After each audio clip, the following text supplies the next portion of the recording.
A Christmas Carol by Charles Dickens. Stave 1, Marley's Ghost. Marley was dead, to begin with. There is no doubt whatever about that. The register of his burial was signed by the clergyman, the clerk, the undertaker, and the chief mourner. Scrooge signed it, and Scrooge's name was good upon change, for anything he chose to put his hand to. Old Marley was as dead as a doornail. Mind, I don't mean to say that I know of my own knowledge what there is particularly dead about a doornail. I might have been inclined, myself, to regard a coffin nail as the deadest piece of ironmongery in the trade. But the wisdom of our ancestors is in the simile, and my unhallowed hands shall not disturb it, or the country's done for. You will therefore permit me to repeat, emphatically, that Marley was as dead as a doornail. Scrooge knew he was dead? Of course he did. How could it be otherwise? Scrooge and he were partners for I don't know how many years. Scrooge was his sole executor, his sole administrator, his sole assign, his sole residuary legatee, his sole friend, and sole mourner. And even Scrooge was not so dreadfully cut up by the sad event, but that he was an excellent man of business, on the very day of the funeral, and solemnized it with an undoubted bargain. The mention of Marley's funeral brings me back to the point I started from. There is no doubt that Marley was dead. This must be distinctly understood, or nothing wonderful can come of the story I am going to relate. If we were not perfectly convinced that Hamlet's father died before the play began, there would be nothing more remarkable in his taking a stroll at night in an easterly wind upon his own ramparts than there would be in any other middle-aged gentleman rashly turning out after dark in a breezy spot, say St. Paul's churchyard for instance, literally to astonish his son's weak mind. Scrooge never painted out old Marley's name. There it stood, years afterwards, above the warehouse door, Scrooge and Marley. The firm was known as Scrooge and Marley. Sometimes people new to the business called Scrooge and sometimes Marley, but he answered to both names. It was all the same to him. Oh, but he was a tight-fisted hand at the grindstone, Scrooge. A squeezing, wrenching, grasping, scraping, clutching, covetous old sinner. Hard and sharp as flint, from which no steel had ever struck out generous fire. Secret and self-contained and solitary as an oyster. The cold within him froze his old features, nipped his pointed nose, shriveled his cheek, stiffened his gait, made his eyes red, his thin lips blue, and spoke out shrewdly in his grating voice. A frosty rime was on his head and on his eyebrows and his wiry chin. He carried his own low temperature always about with him. He iced his office in the dog days and didn't thaw at 1 degree at Christmas. External heat and cold had little influence on Scrooge. No warmth could warm, no wintry weather chill him. No wind that blew was bitterer than he, no falling snow was more intent upon its purpose, no pelting rain less open to entreaty. Foul weather didn't know where to have him. The heaviest rain and snow and hail and sleet could boast of the advantage over him in only one respect. They often came down handsomely, and Scrooge never did. Nobody ever stopped him in the street to say, with gladsome looks, "My dear Scrooge, how are you? When will you come to see me?" No beggars implored him to bestow a trifle. No children asked him what it was o'clock. No man or woman ever once in all his life inquired the way to such and such a place of Scrooge. Even the blind men's dogs appeared to know him, and when they saw him coming on, would tug their owners into doorways and up courts, and then would wag their tails as though they said, "No eye at all is better than an evil eye. Dark, master!" But what did Scrooge care? It was the very thing he liked. To edge his way along the crowded paths of life, warning all human sympathy to keep its distance, was what the knowing ones call nuts to Scrooge. Once upon a time, of all the good days in the year, on Christmas Eve, old Scrooge sat busy in his counting-house. It was cold, bleak, biting weather, foggy withal, and he could hear the people in the court outside go wheezing up and down, beating their hands upon their breasts and stamping their feet upon the pavement stones to warm them. The city clocks had only just gone 3, but it was quite dark already. It had not been light all day, and candles were flaring in the windows of the neighboring offices, like ruddy smears upon the palpable brown air. The fog came pouring in at every chink and keyhole, and was so dense without that although the court was of the narrowest, the houses opposite were mere phantoms. To see the dingy cloud come drooping down, obscuring everything, one might have thought that nature lived hard by, and was brewing on a large scale. The door of Scrooge's counting-house was open, that he might keep his eye upon his clerk, who in a dismal little cell beyond, a sort of tank, was copying letters. Scrooge had a very small fire, but the clerk's fire was so very much smaller that it looked like one coal. But he couldn't replenish it, for Scrooge kept the coal box in his own room, and so surely as the clerk came in with the shovel, the master predicted that it would be necessary for them to part. Wherefore the clerk put on his white comforter and tried to warm himself at the candle, in which effort, not being a man of a strong imagination, he failed. "A Merry Christmas, Uncle!" "God save you!" cried a cheerful voice. It was the voice of Scrooge's nephew, who came upon him so quickly that this was the first intimation he had of his approach. "Bah," said Scrooge. "Humbug." He had so heated himself with rapid walking in the fog and frost, this nephew of Scrooge's, that he was all in a glow, his face was ruddy and handsome, his eyes sparkled, and his breath smoked again. "Christmas a humbug, uncle," said Scrooge's nephew. "You don't mean that, I am sure." "I do," said Scrooge. "Merry Christmas." "What right have you to be merry? What reason have you to be merry? You're poor enough." "Come then," returned the nephew gaily. "What right have you to be dismal? What reason have you to be morose? You're rich enough." Scrooge, having no better answer ready on the spur of the moment, said, "Bah," again, and followed it up with, "Humbug." "Don't be cross, uncle," said the nephew. "What else can I be?" returned the uncle, "when I live in such a world of fools as this? Merry Christmas." "Out upon Merry Christmas. What's Christmas time to you but a time for paying bills without money? A time for finding yourself a year older, but not an hour richer? A time for balancing your books and having every item in 'em through a round dozen of months presented dead against you? If I could work my will," said Scrooge indignantly, "every idiot who goes about with Merry Christmas on his lips should be boiled with his own pudding and buried with a stake of holly through his heart. He should." "Uncle," pleaded the nephew. "Nephew," returned the uncle sternly, "keep Christmas in your own way, and let me keep it in mine." "Keep it," repeated Scrooge's nephew. "But you don't keep it." "Let me leave it alone then," said Scrooge. "Much good may it do you." "Much good it has ever done you. There are many things from which I might have derived good, by which I have not profited, I dare say," returned the nephew. "Christmas among the rest. But I am sure I have always thought of Christmas time, when it has come round apart from the veneration due to its sacred name and origin, if anything belonging to it can be, apart from that, as a good time. A kind, forgiving, charitable, pleasant time. The only time I know of in the long calendar of the year, when men and women seem by one consent to open their shut-up hearts freely, and to think of people below them as if they really were fellow passengers to the grave, and not another race of creatures bound on other journeys. And therefore, uncle, though it has never put a scrap of gold or silver in my pocket, I believe that it has done me good, and will do me good, and I say, God bless it." The clerk in the tank involuntarily applauded. Becoming immediately sensible of the impropriety, he poked the fire, and extinguished the last frail spark forever. "Let me hear another sound from you," said Scrooge, "and you'll keep your Christmas by losing your situation. You're quite a powerful speaker, sir," he added, turning to his nephew. "I wonder you don't go into Parliament. Don't be angry, uncle. Come, dine with us tomorrow." Scrooge said that he would see him. Yes, indeed he did. He went the whole length of the expression, and said that he would see him in that extremity first. "But why?" cried Scrooge's nephew. "Why? Why did you get married?" said Scrooge. "Because I fell in love." "Because you fell in love," growled Scrooge, as if that were the only one thing in the world more ridiculous than a Merry Christmas. "Good afternoon." "Nay, uncle, but you never came to see me before that happened. Why give it as a reason for not coming now?" "Good afternoon," said Scrooge. "I want nothing from you, I ask nothing of you, why cannot we be friends?" "Good afternoon," said Scrooge. "I am sorry with all my heart to find you so resolute. We have never had any quarrel, to which I have been a party. But I have made the trial an homage to Christmas, and I'll keep my Christmas humor to the last. So a Merry Christmas, uncle." "Good afternoon," said Scrooge. "And a Happy New Year." "Good afternoon," said Scrooge. His nephew left the room without an angry word, notwithstanding. He stopped at the outer door to bestow the greetings of the season on the clerk, who, cold as he was warmer than Scrooge, for he returned them cordially. "There's another fellow," muttered Scrooge, "who overheard him, my clerk, with 15 shillings a week, and a wife and family, talking about a Merry Christmas. I'll retire to Bedlam." This lunatic, in letting Scrooge's nephew out, had let 2 other people in. They were portly gentlemen, pleasant to behold, and now stood, with their hats off, in Scrooge's office. They had books and papers in their hands, and bowed to him. "Scrooge and Marley's, I believe," said one of the gentlemen, referring to his list. "Have I the pleasure of addressing Mr. Scrooge, or Mr. Marley?" "Mr. Marley has been dead these 7 years," Scrooge replied. "He died 7 years ago this very night." "We have no doubt his liberality is well represented by his surviving partner," said the gentleman, presenting his credentials. It certainly was, for they had been 2 kindred spirits. At the ominous word liberality, Scrooge frowned and shook his head, and handed the credentials back.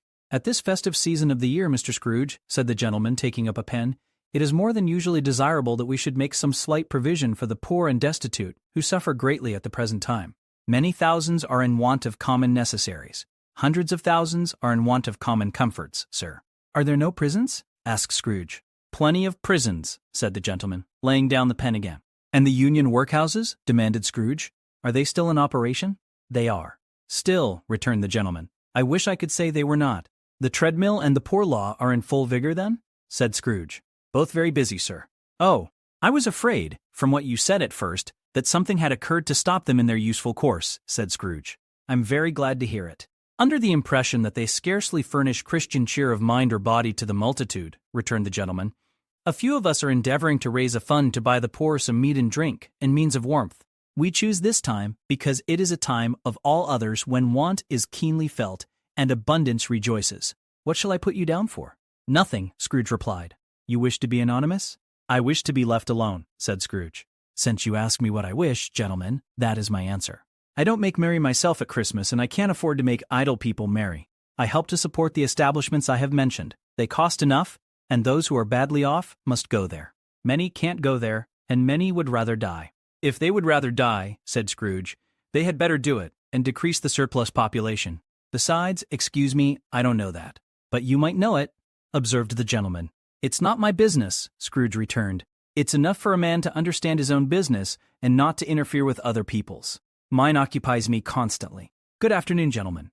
Seeing clearly that it would be useless to pursue their point, the gentleman withdrew. Scrooge resumed his labors with an improved opinion of himself, and in a more facetious temper than was usual with him.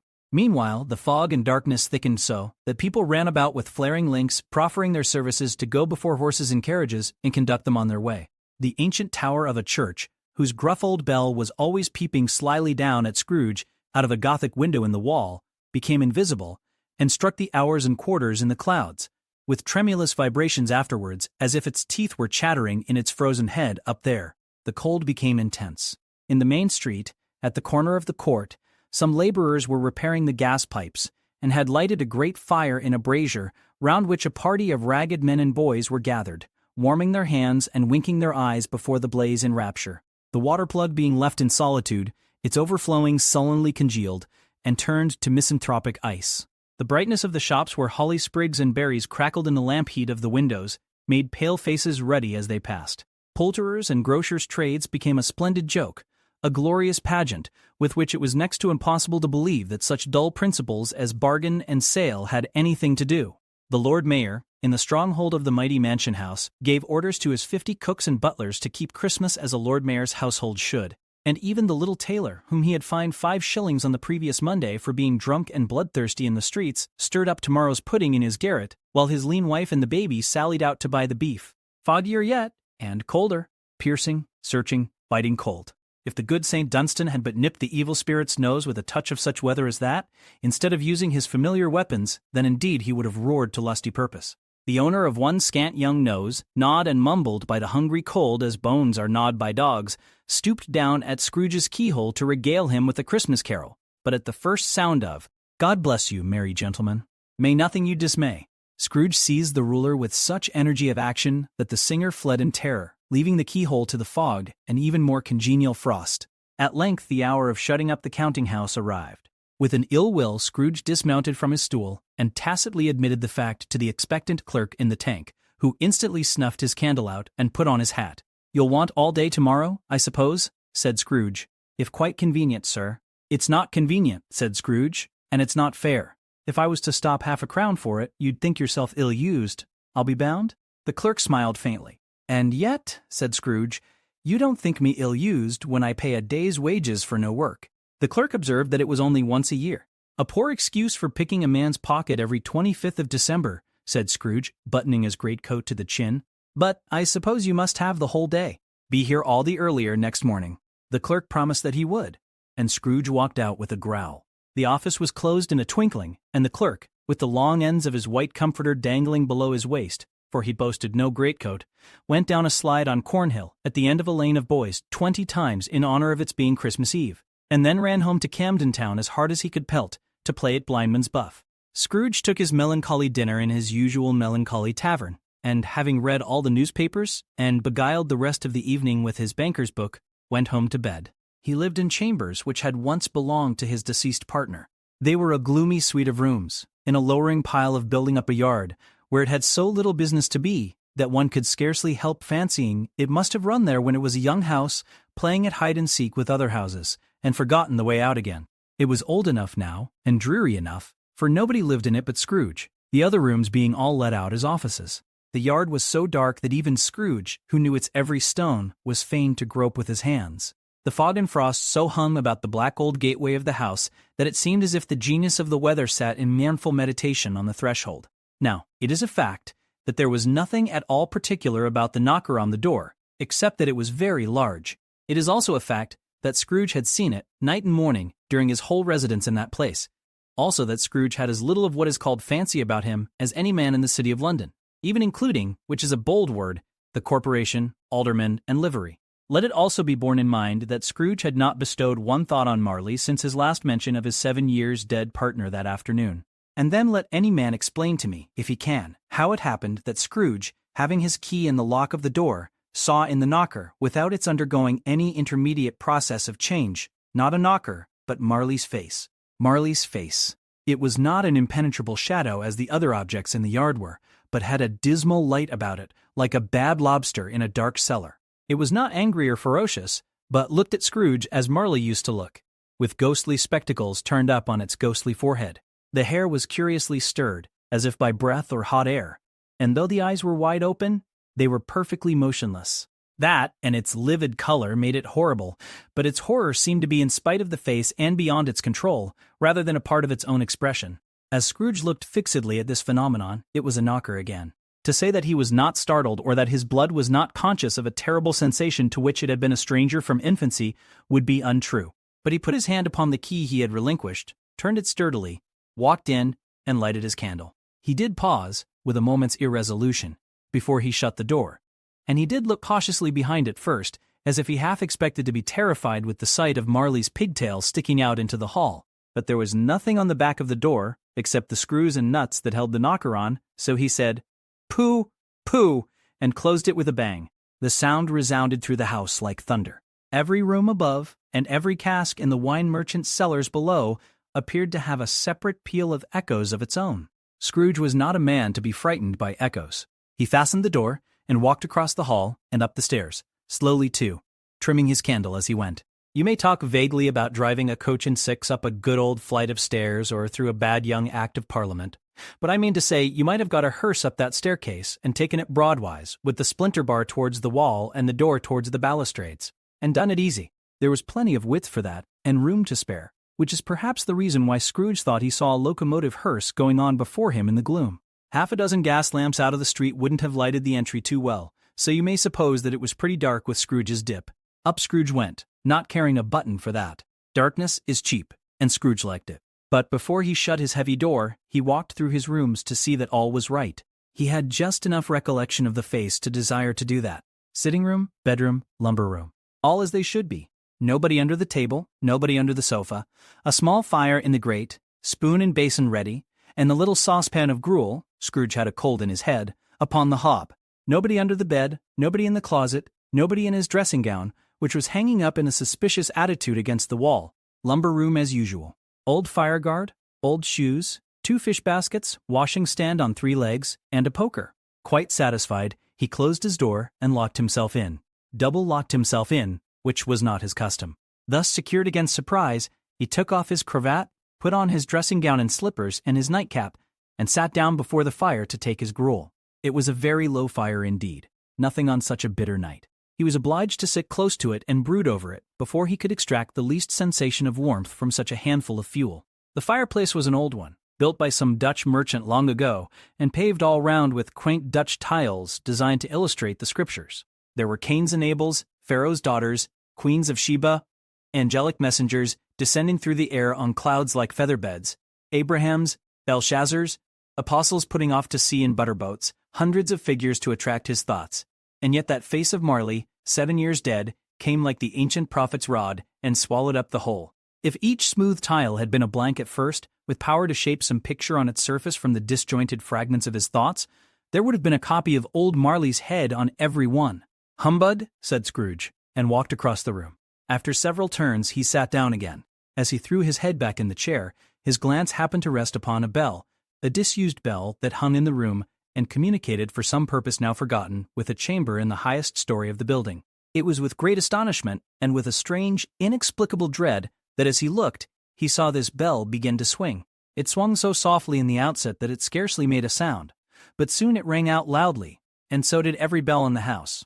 This might have lasted half a minute or a minute, but it seemed an hour. The bells ceased as they had begun, together. They were succeeded by a clanking noise deep down below, as if some person were dragging a heavy chain over the casks in the wine merchant's cellar. Scrooge then remembered to have heard that ghosts in haunted houses were described as dragging chains. The cellar door flew open with a booming sound, and then he heard the noise much louder on the floors below, then coming up the stairs, then coming straight towards his door. "It's humbug still," said Scrooge. "I won't believe it." His color changed, though, when, without a pause, it came on through the heavy door and passed into the room before his eyes. Upon its coming in, the dying flame leaped up, as though it cried, "I know him, Marley's ghost," and fell again. The same face, the very same. Marley in his pigtail, usual waistcoat, tights, and boots, the tassels on the latter bristling like his pigtail, and his coat skirts, and the hair upon his head. The chain he drew was clasped about his middle. It was long and wound about him like a tail, and it was made, for Scrooge observed it closely, of cash boxes, keys, padlocks, ledgers, deeds, and heavy purses wrought in steel. His body was transparent, so that Scrooge, observing him and looking through his waistcoat, could see the 2 buttons on his coat behind. Scrooge had often heard it said that Marley had no bowels, but he had never believed it until now. No, nor did he believe it even now, though he looked the phantom through and through, and saw it standing before him, though he felt the chilling influence of its death-cold eyes, and marked the very texture of the folded kerchief bound about its head and chin, which wrapper he had not observed before. He was still incredulous, and fought against his senses. "How now?" said Scrooge, caustic and cold as ever. "What do you want with me?" "Much," Marley's voice. "No doubt about it." "Who are you?" "Ask me who I was." "Who were you then?" said Scrooge, raising his voice. "You're particular, for a shade." He was going to say, "to a shade," but substituted this as more appropriate. "In life I was your partner, Jacob Marley." Can you sit down?" asked Scrooge, looking doubtfully at him. "I can." "Do it then." Scrooge asked the question because he didn't know whether a ghost so transparent might find himself in a condition to take a chair, and felt that in the event of its being impossible, it might involve the necessity of an embarrassing explanation. But the ghost sat down on the opposite side of the fireplace, as if he were quite used to it. "You don't believe in me," observed the ghost. "I don't," said Scrooge. "What evidence would you have of my reality beyond that of your senses?" "I don't know," said Scrooge. "Why do you doubt your senses?" "Because," said Scrooge, "a little thing affects them. A slight disorder of the stomach makes them cheats. You may be an undigested bit of beef, a blot of mustard, a crumb of cheese, a fragment of an underdone potato. There's more of gravy than of grave about you, whatever you are." Scrooge was not much in the habit of cracking jokes, nor did he feel in his heart by any means waggish then. The truth is that he tried to be smart, as a means of distracting his own attention and keeping down his terror, for the spectre's voice disturbed the very marrow in his bones. To sit, staring at those fixed glazed eyes, in silence for a moment, would play, Scrooge felt, the very deuce with him. There was something very awful, too, in the spectre's being provided with an infernal atmosphere of its own. Scrooge could not feel it himself, but this was clearly the case. For though the ghost sat perfectly motionless, its hair and skirts and tassels were still agitated, as by the hot vapor from an oven. "You see this toothpick?" said Scrooge, returning quickly to the charge, for the reason just assigned, and wishing, though it were only for a second, to divert the vision's stony gaze from himself. "I do," replied the ghost. "You are not looking at it," said Scrooge. "But I see it," said the ghost, notwithstanding. "Well," returned Scrooge, "I have but to swallow this and be for the rest of my days persecuted by a legion of goblins, all of my own creation. Humbug, I tell you, humbug." At this, the spirit raised a frightful cry, and shook its chain with such a dismal and appalling noise that Scrooge held on tight to his chair to save himself from falling in a swoon. But how much greater was his horror when the phantom, taking off the bandage round its head as if it were too warm to wear indoors, its lower jaw dropped down upon its breast. Scrooge fell upon his knees and clasped his hands before his face. "Mercy," he said. "Dreadful apparition, why do you trouble me?" "Man of the worldly mind," replied the ghost, "do you believe in me or not?" "I do," said Scrooge. "I must. But why do spirits walk the earth, and why do they come to me?" "It is required of every man," the ghost returned, "that the spirit within him should walk abroad among his fellow men, and travel far and wide, And if that spirit goes not forth in life, it is condemned to do so after death. It is doomed to wander through the world, oh, woe is me, and witness what it cannot share, but might have shared on earth, and turn to happiness. Again, the spectre raised a cry, and shook its chain and wrung its shadowy hands. You are fettered, said Scrooge, trembling. Tell me why. I wear the chain I forged in life, replied the ghost. I made it link by link, and yard by yard. I girded it on of my own free will, and of my own free will I wore it. Is its pattern strange to you? Scrooge trembled more and more. Or would you know, pursued the ghost, the weight and length of the strong coil you bear yourself? It was full as heavy and as long as this, 7 Christmas Eves ago. You have labored on it since. It is a ponderous chain. Scrooge glanced about him on the floor, in the expectation of finding himself surrounded by some 50 or 60 fathoms of iron cable, but he could see nothing. Jacob, he said imploringly. Old Jacob Marley, tell me more. Speak comfort to me, Jacob. I have none to give, the ghost replied. It comes from other regions, Ebenezer Scrooge, and is conveyed by other ministers, to other kinds of men. Nor can I tell you what I would. A very little more is all permitted to me. I cannot rest, I cannot stay, I cannot linger anywhere. My spirit never walked beyond our counting house mark me. In life, my spirit never roved beyond the narrow limits of our money-changing hole, and weary journeys lie before me. It was a habit with Scrooge, whenever he became thoughtful, to put his hands in his breeches pockets. Pondering on what the ghost had said, he did so now, but without lifting up his eyes or getting off his knees. You must have been very slow about it, Jacob, Scrooge observed in a businesslike manner, though with humility and deference. Slow, the ghost repeated. 7 years dead, mused Scrooge. And traveling all the time. The whole time, said the ghost. No rest, no peace. Incessant torture of remorse. You travel fast? Said Scrooge. On the wings of the wind, replied the ghost. You might have got over a great quantity of ground in 7 years, said Scrooge. The ghost, on hearing this, set up another cry, and clanked its chain so hideously in the dead silence of the night that the ward would have been justified in indicting it for a nuisance. Oh!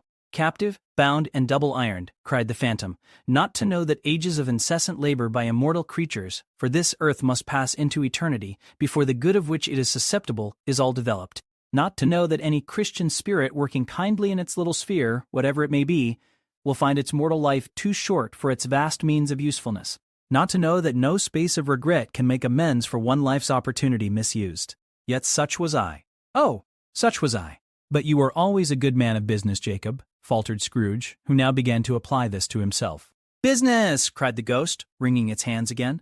Mankind was my business. The common welfare was my business. Charity, mercy, forbearance, and benevolence were all my business.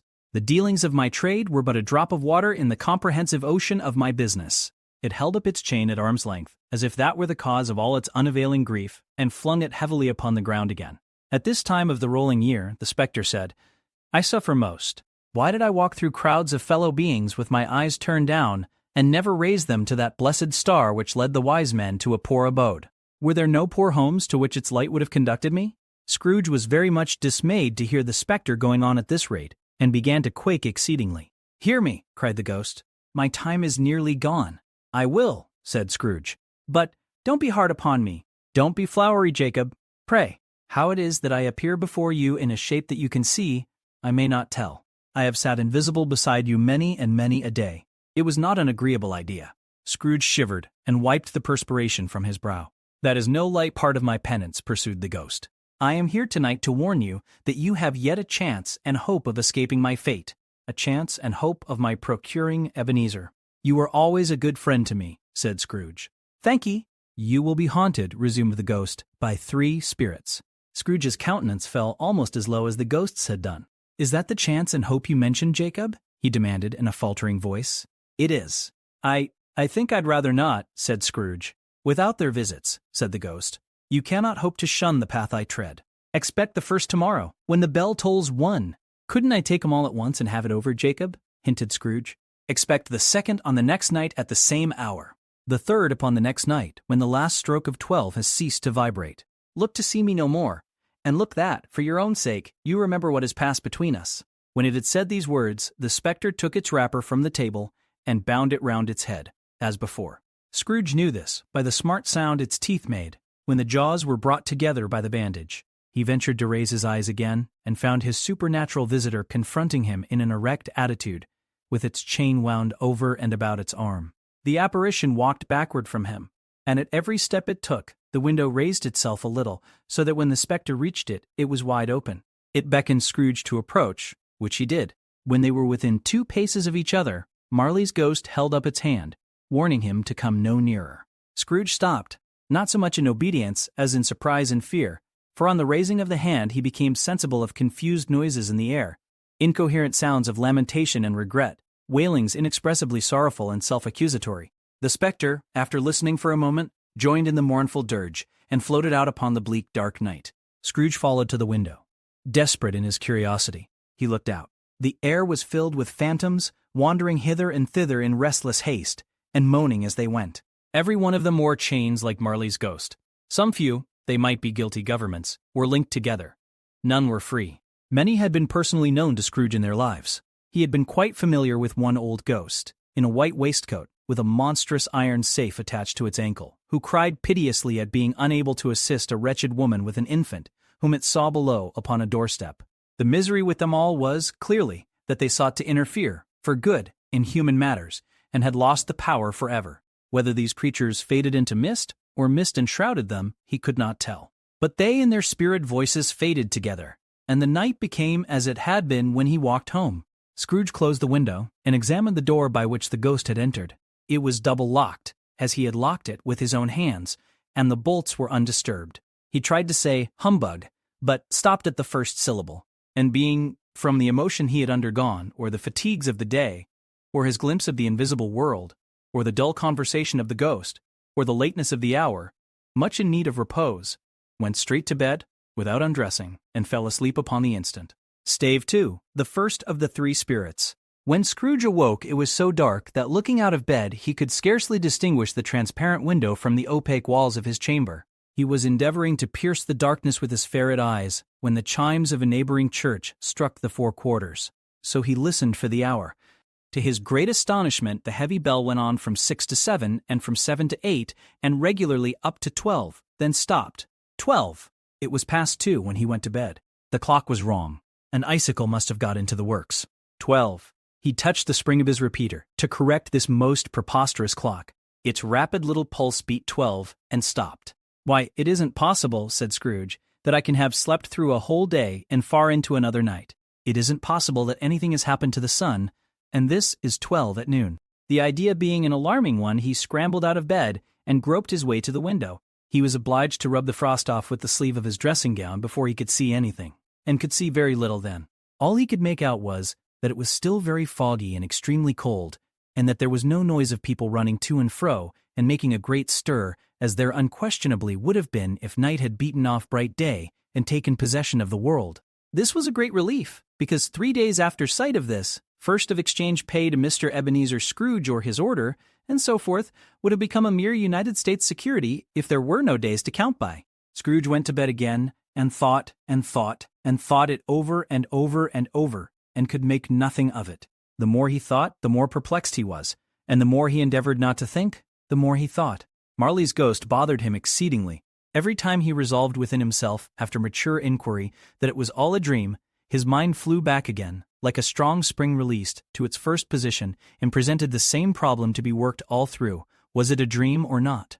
Scrooge lay in this state until the chime had gone 3 quarters more, when he remembered, on a sudden, that the ghost had warned him of a visitation when the bell tolled 1. He resolved to lie awake until the hour was past, and, considering that he could no more go to sleep than go to heaven, this was perhaps the wisest resolution in his power. The quarter was so long that he was more than once convinced he must have sunk into a doze unconsciously, and missed the clock.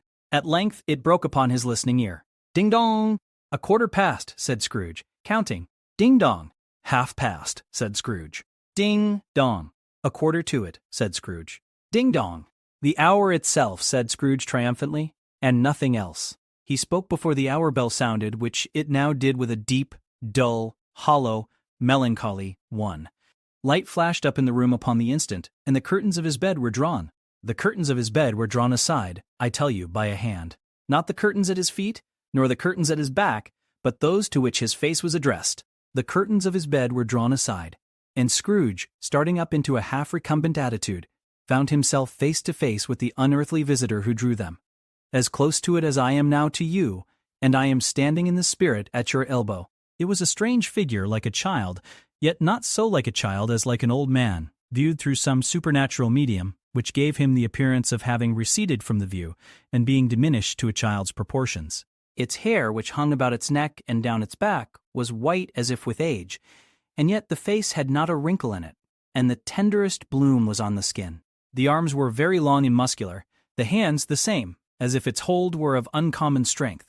Its legs and feet, most delicately formed, were like those upper members, bare. It wore a tunic of the purest white, and round its waist was bound a lustrous belt, the sheen of which was beautiful. It held a branch of fresh green holly in its hand, and, in singular contradiction of that wintry emblem, had its dress trimmed with summer flowers.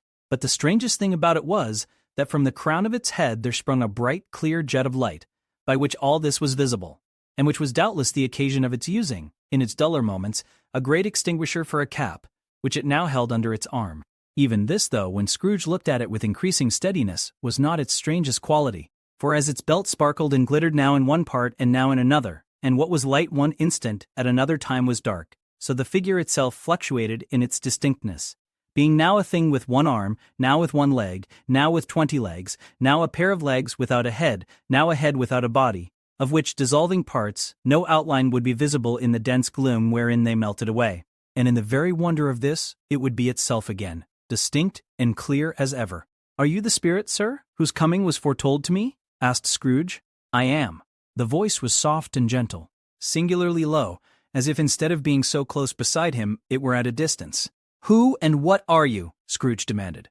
"I am the ghost of Christmas past." "Long past?" inquired Scrooge, observant of its dwarfish stature. "No, your past." Perhaps Scrooge could not have told anybody why, if anybody could have asked him, but he had a special desire to see the spirit in his cap, and begged him to be covered. "What?" exclaimed the ghost. "Would you so soon put out, with worldly hands, the light I give? Is it not enough that you are one of those whose passions made this cap and force me through whole trains of years to wear it low upon my brow?" Scrooge reverently disclaimed all intention to offend, or any knowledge of having willfully bonneted the spirit at any period of his life. He then made bold to inquire what business brought him there. "Your welfare," said the ghost. Scrooge expressed himself much obliged, but could not help thinking that a night of unbroken rest would have been more conducive to that end. The spirit must have heard him thinking, for it said immediately, "Your reclamation, then. Take heed." It put out its strong hand as it spoke, and clasped him gently by the arm. "Rise, and walk with me." It would have been in vain for Scrooge to plead that the weather and the hour were not adapted to pedestrian purposes, that bed was warm, and the thermometer a long way below freezing, that he was clad but lightly in his slippers, dressing-gown, and nightcap, and that he had a cold upon him at the time. The grasp, though gentle as a woman's hand, was not to be resisted. He rose, but finding that the spirit made towards the window, clasped his robe in supplication. "I am a mortal," Scrooge remonstrated, "and liable to fall." "Bear but a touch of my hand there," said the spirit, laying it upon his heart, "and you shall be upheld in more than this." As the words were spoken, they passed through the wall, and stood upon an open country road, with fields on either hand. The city had entirely vanished. Not a vestige of it was to be seen. The darkness and the mist had vanished with it, for it was a clear, cold winter day, with snow upon the ground. "Good heaven!" said Scrooge, clasping his hands together, as he looked about him. "I was bred in this place. I was a boy here." The spirit gazed upon him mildly. Its gentle touch, though it had been light and instantaneous, appeared still present to the old man's sense of feeling. He was conscious of 1,000 odors floating in the air, each one connected with 1,000 thoughts, and hopes, and joys, and cares long, long forgotten. "Your lip is trembling," said the ghost. "And what is that upon your cheek?" Scrooge muttered, with an unusual catching in his voice, that it was a pimple, and begged the ghost to lead him where he would. "You recollect the way?" inquired the spirit. "Remember it," cried Scrooge with fervor. "I could walk it blindfold." "Strange to have forgotten it for so many years," observed the ghost. "Let us go on." They walked along the road, Scrooge recognizing every gate, and post, and tree, until a little market town appeared in the distance, with its bridge, its church, and winding river. Some shaggy ponies now were seen trotting towards them with boys upon their backs, who called to other boys in country gigs and carts, driven by farmers. All these boys were in great spirits and shouted to each other, until the broad fields were so full of merry music that the crisp air laughed to hear it. "These are but shadows of the things that have been," said the ghost. "They have no consciousness of us." The jocund travelers came on, and as they came, Scrooge knew and named them every one. Why was he rejoiced beyond all bounds to see them? Why did his cold eye glisten, and his heart leap up as they went past? Why was he filled with gladness when he heard them give each other Merry Christmas as they parted at crossroads and byways for their several homes? What was Merry Christmas to Scrooge? Out upon Merry Christmas. What good had it ever done to him? The school is not quite deserted, said the ghost. A solitary child, neglected by his friends, is left there still. Scrooge said he knew it, and he sobbed. They left the high road, by a well-remembered lane, and soon approached a mansion of dull red brick, with a little weathercock-surmounted cupola on the roof, and a bell hanging in it. It was a large house, but one of broken fortunes, for the spacious offices were little used, their walls were damp and mossy, their windows broken and their dates decayed. Fowls clucked and strutted in the stables, and the coach-houses and sheds were overrun with grass. Nor was it more retentive of its ancient state within. For entering the dreary hall and glancing through the open doors of many rooms, they found them poorly furnished, cold, and vast. There was an earthy savor in the air, a chilly bareness in the place which associated itself somehow with too much getting up by candlelight and not too much to eat. They went, the ghost and Scrooge, across the hall to a door at the back of the house. It opened before them and disclosed a long, bare, melancholy room, made barer still by lines of plain deal forms and desks. At one of these, a lonely boy was reading near a feeble fire, and Scrooge sat down upon a form and wept to see his poor forgotten self as he used to be. Not a latent echo in the house, not a squeak and scuffle from the mice behind the paneling, not a drip from the half-thawed water-spout in the dull yard behind, not a sigh among the leafless boughs of one despondent poplar, not the idle swinging of an empty storehouse door. No, not a clicking in the fire, but fell upon the heart of Scrooge with a softening influence, and gave a freer passage to his tears. The spirit touched him on the arm and pointed to his younger self, intent upon his reading. Suddenly a man, in foreign garments, wonderfully real and distinct to look at, stood outside the window with an axe stuck in his belt and leading by the bridle an ass laden with wood. "Why, it's Ali Baba!" Scrooge exclaimed in ecstasy. "It's dear old honest Ali Baba. Yes, I know. One Christmas time, when yonder solitary child was left here all alone, he did come, for the first time just like that. Poor boy!" "And Valentine," said Scrooge, "and his wild brother Orson. There they go. And what's his name, who was put down in his drawers asleep at the gate of Damascus? Don't you see him? And the Sultan's groom turned upside down by the genie. There he is upon his head. Serve him right. I'm glad of it. What business had he to be married to the princess?" To hear Scrooge expending all the earnestness of his nature on such subjects, in a most extraordinary voice between laughing and crying, and to see his heightened and excited face would have been a surprise to his business friends in the city, indeed. "There's the parrot!" cried Scrooge. "Green body and yellow tail, with a thing like a lettuce growing out of the top of his head. There he is. Poor Robin Crusoe," he called him when he came home again after sailing round the island. "Poor Robin Crusoe? Where have you been, Robin Crusoe?" The man thought he was dreaming, but he wasn't. It was the parrot, you know. There goes Friday, running for his life, to the little creek. Halloa, hoop, halloo. Then, with a rapidity of transition very foreign to his usual character, he said, in pity for his former self, "Poor boy," and cried again. "I wish," Scrooge muttered, putting his hand in his pocket and looking about him, after drying his eyes with his cuff, "but it's too late now." "What is the matter?" asked the spirit.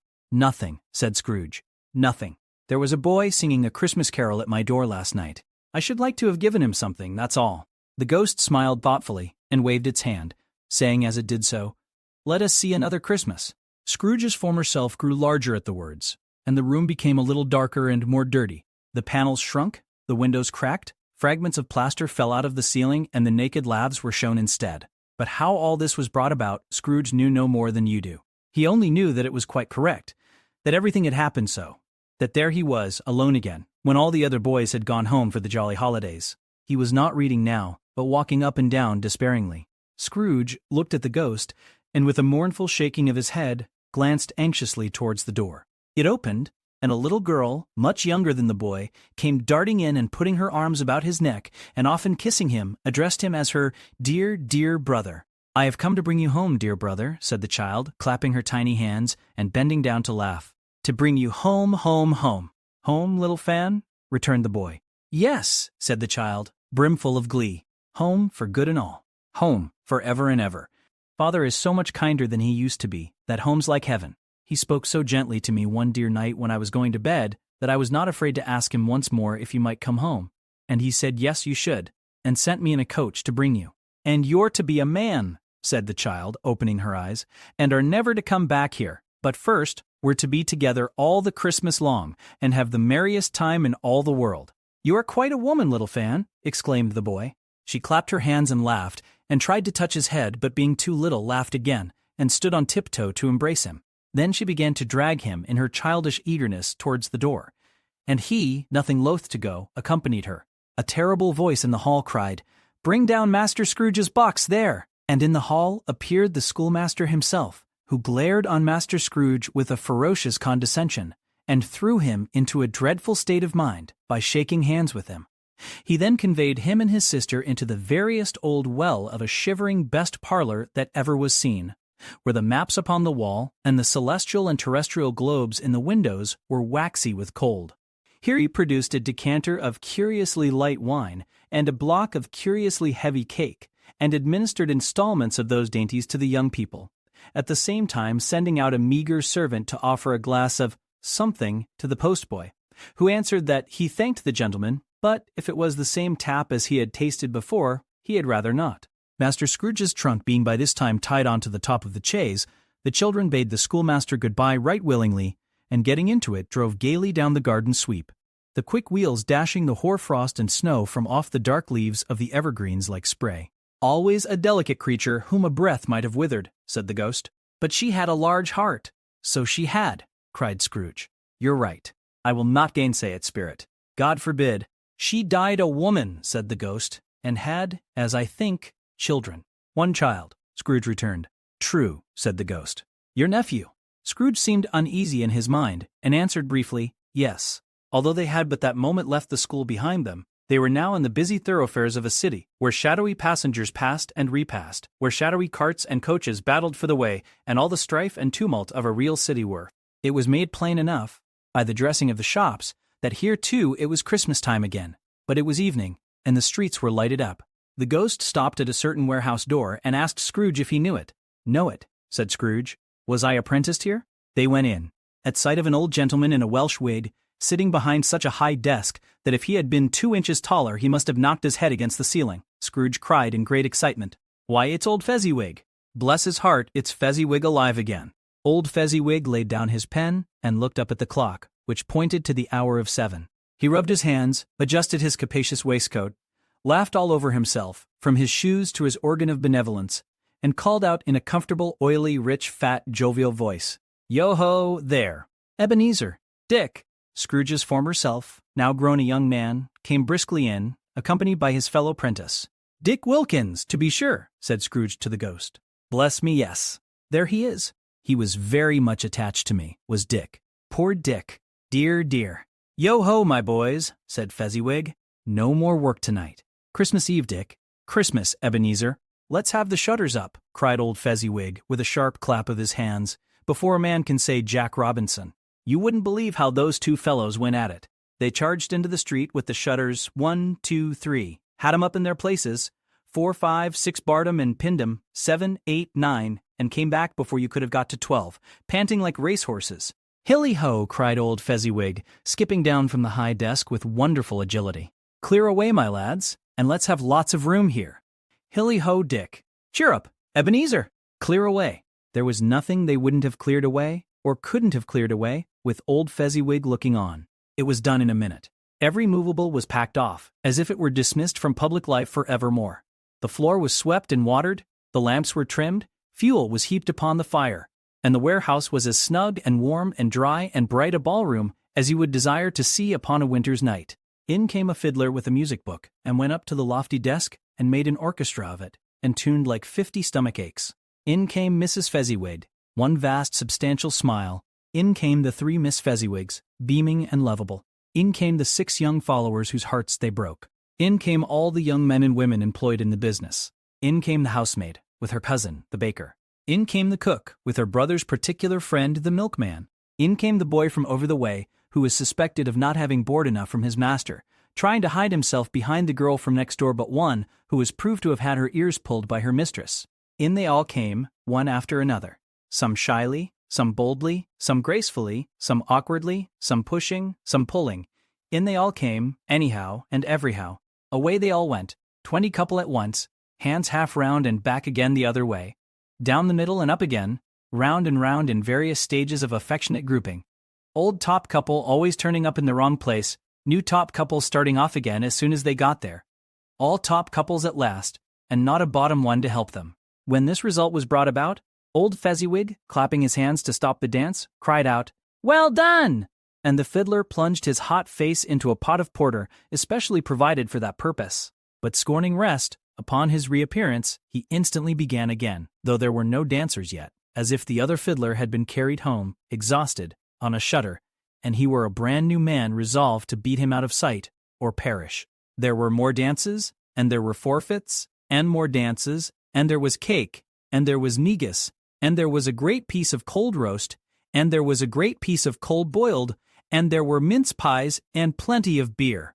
But the great effect of the evening came after the roast and boiled, when the fiddler, an artful dog mind, the sort of man who knew his business better than you or I could have told it him, struck up Sir Roger de Coverley. Then old Fezziwig stood out to dance with Mrs. Fezziwig. Top couple, too, with a good stiff piece of work cut out for them. 3 or 4 and 20 pair of partners, people who were not to be trifled with, people who would dance and had no notion of walking. But if they had been twice as many, 4 times old Fezziwig would have been a match for them, and so would Mrs. Fezziwig. As to her, she was worthy to be his partner in every sense of the term. If that's not high praise, tell me higher, and I'll use it. A positive light appeared to issue from Fezziwig's calves. They shone in every part of the dance like moons.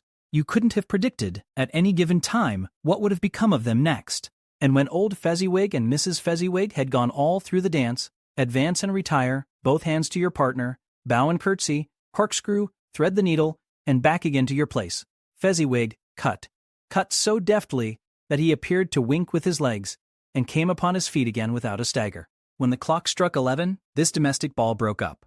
Mr. and Mrs. Fezziwig took their stations, one on either side of the door, and, shaking hands with every person individually as he or she went out, wished him or her a Merry Christmas. When everybody had retired but the 2 prentices, they did the same to them. And thus the cheerful voices died away, and the lads were left to their beds, which were under a counter in the back shop. During the whole of this time, Scrooge had acted like a man out of his wits. His heart and soul were in the scene, and with his former self. He corroborated everything, remembered everything, enjoyed everything, and underwent the strangest agitation. It was not until now, when the bright faces of his former self and Dick were turned from them, that he remembered the ghost, and became conscious that it was looking full upon him, while the light upon its head burnt very clear. "A small matter," said the ghost, "to make these silly folks so full of gratitude." "Small?" echoed Scrooge. The spirit signed Tim to listen to the 2 apprentices, who were pouring out their hearts in praise of Fezziwig, and when he had done so, said, "Why, is it not? He has spent but a few pounds of your mortal money, 3 or 4 perhaps. Is that so much that he deserves this praise?" "It isn't that," said Scrooge, heated by the remark, and speaking unconsciously like his former, not his latter, self. "It isn't that, spirit. He has the power to render us happy or unhappy, to make our service light or burdensome, a pleasure or a toil. Say that his power lies in words and looks, in things so slight and insignificant that it is impossible to add and count 'em up. What then? The happiness he gives is quite as great as if it cost a fortune." He felt the spirit's glance and stopped. "What is the matter?" asked the ghost. "Nothing particular," said Scrooge. "Something, I think?" the ghost insisted. "No," said Scrooge. "No. I should like to be able to say a word or two to my clerk just now. That's all." His former self turned down the lamps as he gave utterance to the wish, and Scrooge and the ghost again stood side by side in the open air. "My time grows short," observed the spirit. "Quick!" This was not addressed to Scrooge, or to anyone whom he could see, but it produced an immediate effect. For again, Scrooge saw himself. He was older now, a man in the prime of life. His face had not the harsh and rigid lines of later years, but it had begun to wear the signs of care and avarice. There was an eager, greedy, restless motion in the eye which showed the passion that had taken root, and where the shadow of the growing tree would fall. He was not alone, but sat by the side of a fair young girl in a morning dress, in whose eyes there were tears which sparkled in the light that shone out of the ghost of Christmas past. "It matters little," she said softly. "To you, very little. Another idol has displaced me, and if it can cheer and comfort you in time to come, as I would have tried to do, I have no just cause to grieve." "What idol has displaced you?" he rejoined. "A golden one. This is the even-handed dealing of the world," he said. "There is nothing on which it is so hard as poverty, and there is nothing it professes to condemn with such severity as the pursuit of wealth. You fear the world too much, she answered gently. All your other hopes have merged into the hope of being beyond the chance of its sordid reproach. I have seen your nobler aspirations fall off one by one until the master passion gain engrosses you. Have I not? What then? He retorted. Even if I have grown so much wiser, what then? I am not changed towards you. She shook her head. Am I? Our contract is an old one. It was made when we were both poor and content to be so, until, in good season, we can improve our worldly fortune by our patient industry. You are changed. When it was made, you were another man. I was a boy, he said impatiently. Your own feeling tells you that you were not what you are, she returned. I am. That which promised happiness when we were one in heart is fraught with misery now that we are two. How often and how keenly I have thought of this, I will not say. It is enough that I have thought of it and can release you. Have I ever sought release? In words? No, never. In what then? In a changed nature, in an altered spirit, in another atmosphere of life, another hope as its great end. In everything that made my love of any worth or value in your sight. If this had never been between us, said the girl, looking mildly but with steadiness upon him, tell me, would you seek me out and try to win me now? Ah, no! He seemed to yield to the justice of this supposition, in spite of himself. But he said with a struggle, You think not. I would gladly think otherwise if I could, she answered. Heaven knows. When I have learned a truth like this, I know how strong and irresistible it must be. But if you were free today, tomorrow, yesterday, can even I believe that you would choose a dowerless girl, you who, in your very confidence with her, weigh everything by gain, or, choosing her, if for a moment you were false enough to your one guiding principle to do so, do I not know that your repentance and regret would surely follow? I do, and I release you. With a full heart, for the love of him you once were. He was about to speak, but with her head turned from him she resumed. You may, the memory of what is past half makes me hope you will, have pain in this, a very, very brief time, and you will dismiss the recollection of it, gladly, as an unprofitable dream from which it happened well that you awoke. May you be happy in the life you have chosen. She left him, and they parted. Spirit, said Scrooge, show me no more. Conduct me home. Why do you delight to torture me? One shadow more, exclaimed the ghost. No more, cried Scrooge. No more. I don't wish to see it. Show me no more. But the relentless ghost pinioned him in both his arms and forced him to observe what happened next. They were in another scene and place, a room not very large or handsome, but full of comfort. Near to the winter fire sat a beautiful young girl, so like that last that Scrooge believed it was the same, until he saw her, now a comely matron, sitting opposite her daughter. The noise in this room was perfectly tumultuous, for there were more children there than Scrooge in his agitated state of mind could count, and, unlike the celebrated herd in the poem, they were not 40 children conducting themselves like one, but every child was conducting itself like 40. The consequences were uproarious beyond belief, but no one seemed to care. On the contrary, the mother and daughter laughed heartily and enjoyed it very much, and the latter, soon beginning to mingle in the sports, got pillaged by the young brigands most ruthlessly. What would I not have given to be one of them? Though I never could have been so rude. No, no! I wouldn't, for the wealth of all the world, have crushed that braided hair and torn it down, and for the precious little shoe, I wouldn't have plucked it off, God bless my soul, to save my life. As to measuring her waist in sport, as they did bold young brood, I couldn't have done it. I should have expected my arm to have grown round it for a punishment, and never come straight again. And yet I should have dearly liked, I own, to have touched her lips, to have questioned her, that she might have opened them, to have looked upon the lashes of her downcast eyes, and never raised a blush, to have let loose waves of hair, an inch of which would be a keepsake beyond price. In short, I should have liked, I do confess, to have had the lightest license of a child, and yet to have been man enough to know its value. But now a knocking at the door was heard, and such a rush immediately ensued that she, with laughing face and plundered dress, was borne towards it, the center of a flushed and boisterous group, just in time to greet the father, who came home attended by a man laden with Christmas toys and presents.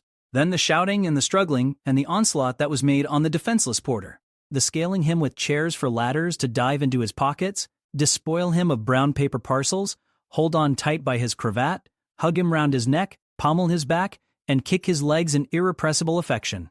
The shouts of wonder and delight with which the development of every package was received. The terrible announcement that the baby had been taken in the act of putting a doll's frying pan into his mouth, and was more than suspected of having swallowed a fictitious turkey glued on a wooden platter.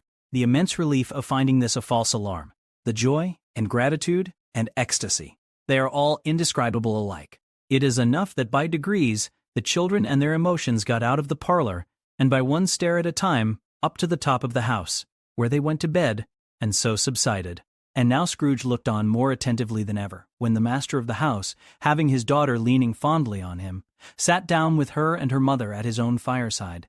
And when he thought that such another creature, quite as graceful and as full of promise, might have called him father, and been a springtime in the haggard winter of his life, his sight grew very dim indeed. "Belle," said the husband, turning to his wife with a smile, "I saw an old friend of yours this afternoon. Who was it?" "Guess." "How can I? Tut, don't I know?" she added in the same breath, laughing as he laughed. "Mr. Scrooge. Mr. Scrooge it was. I passed his office window, and as it was not shut up, and he had a candle inside, I could scarcely help seeing him. His partner lies upon the point of death, I hear, and there he sat alone. Quite alone in the world, I do believe." "Spirit," said Scrooge in a broken voice, "remove me from this place." "I told you these were shadows of the things that have been," said the ghost. "That they are what they are, do not blame me." "Remove me," Scrooge exclaimed. "I cannot bear it." He turned upon the ghost, and seeing that it looked upon him with a face, in which in some strange way there were fragments of all the faces it had shown him, wrestled with it. "Leave me. Take me back. Haunt me no longer."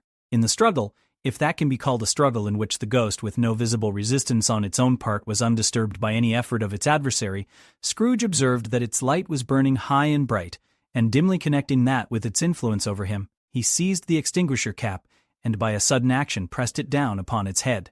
The spirit dropped beneath it, so that the extinguisher covered its whole form. But though Scrooge pressed it down with all his force, he could not hide the light, which streamed from under it in an unbroken flood upon the ground. He was conscious of being exhausted, and overcome by an irresistible drowsiness, and further, of being in his own bedroom. He gave the cap a parting squeeze, in which his hand relaxed, and had barely time to reel to bed before he sank into a heavy sleep. Stave 3, the second of the three spirits. Awaking in the middle of a prodigiously tough snore, and sitting up in bed to get his thoughts together, Scrooge had no occasion to be told that the bell was again upon the stroke of 1.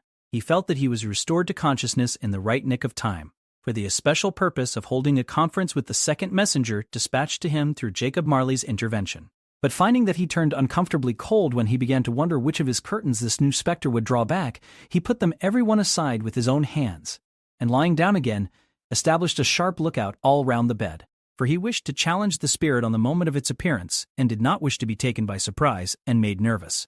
Gentlemen of the free and easy sort, who plume themselves on being acquainted with a move or two, and being usually equal to the time of day, express the wide range of their capacity for adventure by observing that they are good for anything from pitch and toss to manslaughter, between which opposite extremes, no doubt, there lies a tolerably wide and comprehensive range of subjects.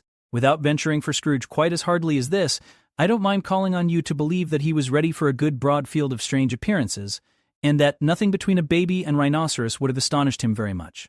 Now, being prepared for almost anything, he was not by any means prepared for nothing, and consequently, when the bell struck 1, and no shape appeared, he was taken with a violent fit of trembling. 5 minutes, 10 minutes, a quarter of an hour went by, yet nothing came. All this time he lay upon his bed, the very core and center of a blaze of ruddy light, which streamed upon it when the clock proclaimed the hour, and which, being only light, was more alarming than a dozen ghosts. As he was powerless to make out what it meant, or would be at, and was sometimes apprehensive that he might be at that very moment an interesting case of spontaneous combustion, without having the consolation of knowing it. At last, however, he began to think, as you or I would have thought at first. For it is always the person not in the predicament who knows what ought to have been done in it, and would unquestionably have done it too. At last, I say, he began to think that the source and secret of this ghostly light might be in the adjoining room, from whence, on further tracing it, it seemed to shine. This idea taking full possession of his mind, he got up softly and shuffled in his slippers to the door. The moment Scrooge's hand was on the lock, a strange voice called him by his name and bade him enter. He obeyed. It was his own room. There was no doubt about that. But it had undergone a surprising transformation. The walls and ceiling were so hung with living green that it looked a perfect grove, from every part of which bright gleaming berries glistened. The crisp leaves of holly, mistletoe, and ivy reflected back the light, as if so many little mirrors had been scattered there. And such a mighty blaze went roaring up the chimney as that dull petrification of a hearth had never known in Scrooge's time, or Marley's, or for many and many a winter season gone. Heaped up on the floor, to form a kind of throne, were turkeys, geese, game, poultry, brawn, great joints of meat, sucking pigs, long wreaths of sausages, mince pies, plum puddings, barrels of oysters, red-hot chestnuts, cherry-cheeked apples, juicy oranges, luscious pears, immense twelfth cakes, and seething bowls of punch that made the chamber dim with their delicious steam.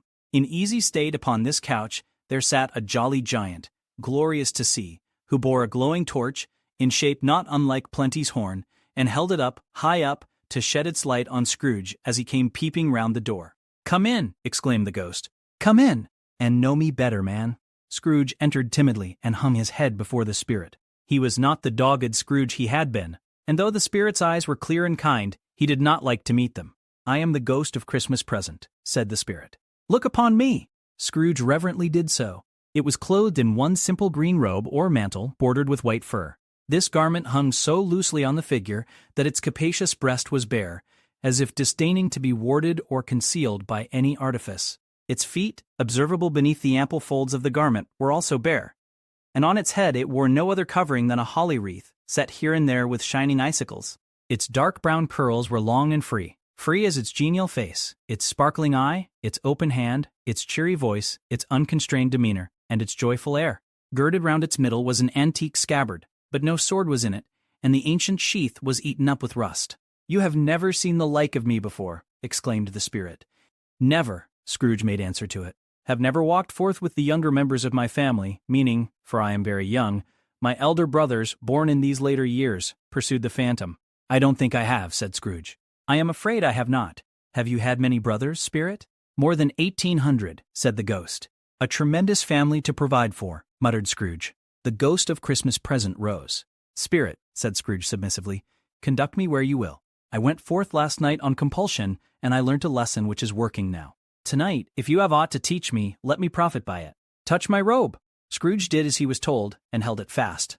Holly, mistletoe, red berries, ivy, turkeys, geese, game, poultry, brawn, meat, pigs, sausages, oysters, pies, puddings, fruit, and punch all vanished instantly. So did the room, the fire, the ruddy glow, the hour of night, and they stood in the city streets on Christmas morning, where, for the weather was severe, the people made a rough but brisk and not unpleasant kind of music, in scraping the snow from the pavement in front of their dwellings, and, from the tops of their houses, whence it was mad delight to the boys to see it come plumping down into the road below, and splitting into artificial little snowstorms. The house fronts looked black enough, and the windows blacker, contrasting with the smooth white sheet of snow upon the roofs, and with the dirtier snow upon the ground, which last deposit had been plowed up in deep furrows by the heavy wheels of carts and wagons, furrows that crossed and recrossed each other hundreds of times where the great streets branched off, and made intricate channels, hard to trace in the thick yellow mud and icy water. The sky was gloomy, and the shortest streets were choked up with a dingy mist, half thawed, half frozen, whose heavier particles descended in a shower of sooty atoms, as if all the chimneys in Great Britain had, by one consent, caught fire, and were blazing away to their dear hearts' content. There was nothing very cheerful in the climate or the town, and yet was there an air of cheerfulness abroad that the clearest summer air and brightest summer sun might have endeavored to diffuse in vain. For the people who were shoveling away on the housetops were jovial and full of glee, calling out to one another from the parapets, and now and then exchanging a facetious snowball better-natured missile far than many a wordy jest, laughing heartily if it went right and not less heartily if it went wrong. The poulterers' shops were still half open, and the fruiterers were radiant in their glory. There were great, round, pot-bellied baskets of chestnuts, shaped like the waistcoats of jolly old gentlemen, lolling at the doors, and tumbling out into the street in their apoplectic opulence. There were ruddy, brown-faced, broad-girthed Spanish onions, shining in the fatness of their growth like Spanish friars, and winking from their shelves in wanton slyness at the girls as they went by, and glanced murely at the hung-up mistletoe. There were pears and apples clustered high in blooming pyramids. There were bunches of grapes made, in the shopkeeper's benevolence, to dangle from conspicuous hooks, that people's mouths might water gratis as they passed. There were piles of filberts, mossy and brown, recalling in their fragrance ancient walks among the woods, and pleasant shufflings ankle-deep through withered leaves. There were Norfolk biffins, squat and swarthy, setting off the yellow of the oranges and lemons, and, in the great compactness of their juicy persons, urgently entreating and beseeching to be carried home in paper bags and eaten after dinner. The very gold and silver fish, set forth among these choice fruits in a bowl, though members of a dull and stagnant blooded race, appeared to know that there was something going on, and, to a fish, went gasping round and round their little world in slow and passionless excitement. The grocers. Oh, the grocers! Nearly closed, with perhaps 2 shutters down or 1, but through those gaps such glimpses. It was not alone that the scales descending on the counter made a merry sound, or that the twine and roller parted company so briskly, or that the canisters were rattled up and down like juggling tricks, or even that the blended scents of tea and coffee were so grateful to the nose, or even that the raisins were so plentiful and rare, the almonds so extremely white, the sticks of cinnamon so long and straight, the other spices so long and straight, the other spices so delicious, the candied fruits so caked and spotted with molten sugar as to make the coldest lookers-on feel faint and subsequently bilious. Nor was it that the figs were moist and pulpy, or that the French plums blushed in modest tartness from their highly decorated boxes, or that everything was good to eat and in its Christmas dress. But the customers were all so hurried and so eager in the hopeful promise of the day that they tumbled up against each other at the door, crashing their wicker baskets wildly, and left their purchases upon the counter, and came running back to fetch them, and committed hundreds of the like mistakes in the best humor possible. While the grocer and his people were so frank and fresh that the polished hearts with which they fastened their aprons behind might have been their own, worn outside for general inspection and for Christmas daws to peck at if they chose. But soon the steeples called good people all to church and chapel, and away they came, flocking through the streets in their best clothes and with their gayest faces. And at the same time there emerged from scores of by-streets, lanes, and nameless turnings innumerable people, carrying their dinners to the bakers' shops. The sight of these poor revelers appeared to interest the spirit very much, for he stood with Scrooge beside him in a baker's doorway, and taking off the covers as their bearers passed, sprinkled incense on their dinners from his torch. And it was a very uncommon kind of torch, for once or twice when there were angry words between some dinner carriers who had jostled each other, he shed a few drops of water on them from it, and their good humor was restored directly, for they said it was a shame to quarrel upon Christmas Day. And so it was. God love it, so it was. In time, the bells ceased, and the bakers were shut up. And yet there was a genial shadowing forth of all these dinners and the progress of their cooking, in the thawed blotch of wet above each baker's oven, where the pavement smoked as if its stones were cooking too. "Is there a peculiar flavor in what you sprinkle from your torch?" asked Scrooge. "There is. My own." "Would it apply to any kind of dinner on this day?" asked Scrooge. "To any kindly given. To a poor one most." "Why to a poor one most?" asked Scrooge. "Because it needs it most."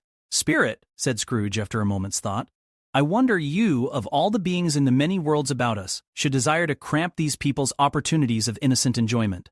"Aye," cried the spirit, "you would deprive them of their means of dining every 7th day, often the only day on which they can be said to dine at all," said Scrooge. "Wouldn't you?" "Aye," cried the spirit.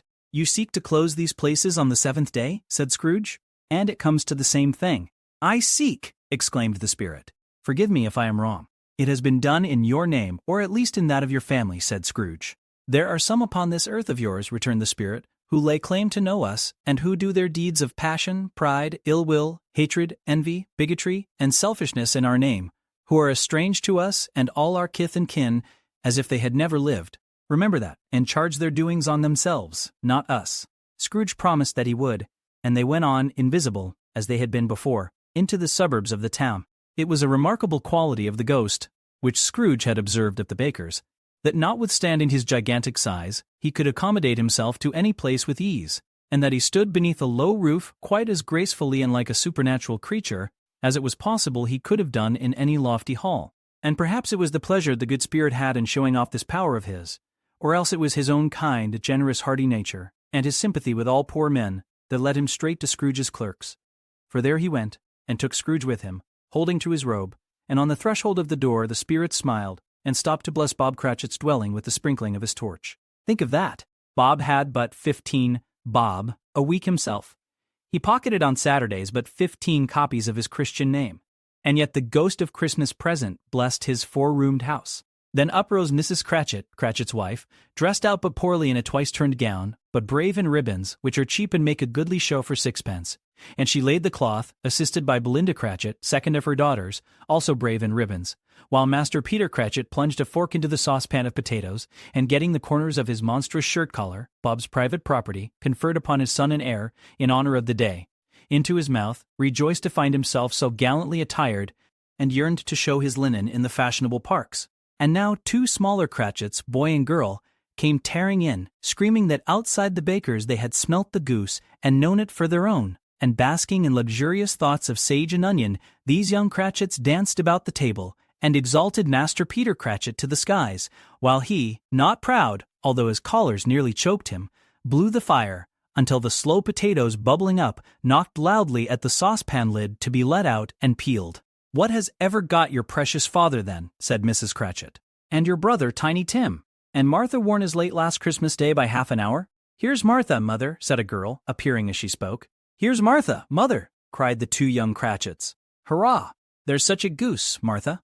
"Why, bless your heart alive, my dear, how late you are," said Mrs. Cratchit, kissing her a dozen times, and taking off her shawl and bonnet for her with officious zeal. "We'd a deal of work to finish up last night," replied the girl, "and had to clear away this morning, mother." "Well, never mind so long as you are come," said Mrs. Cratchit. "Sit ye down before the fire, my dear, and have a warm, Lord bless ye." "No, no, there's father coming," cried the 2 young Cratchits, who were everywhere at once. "Hide, Martha, hide."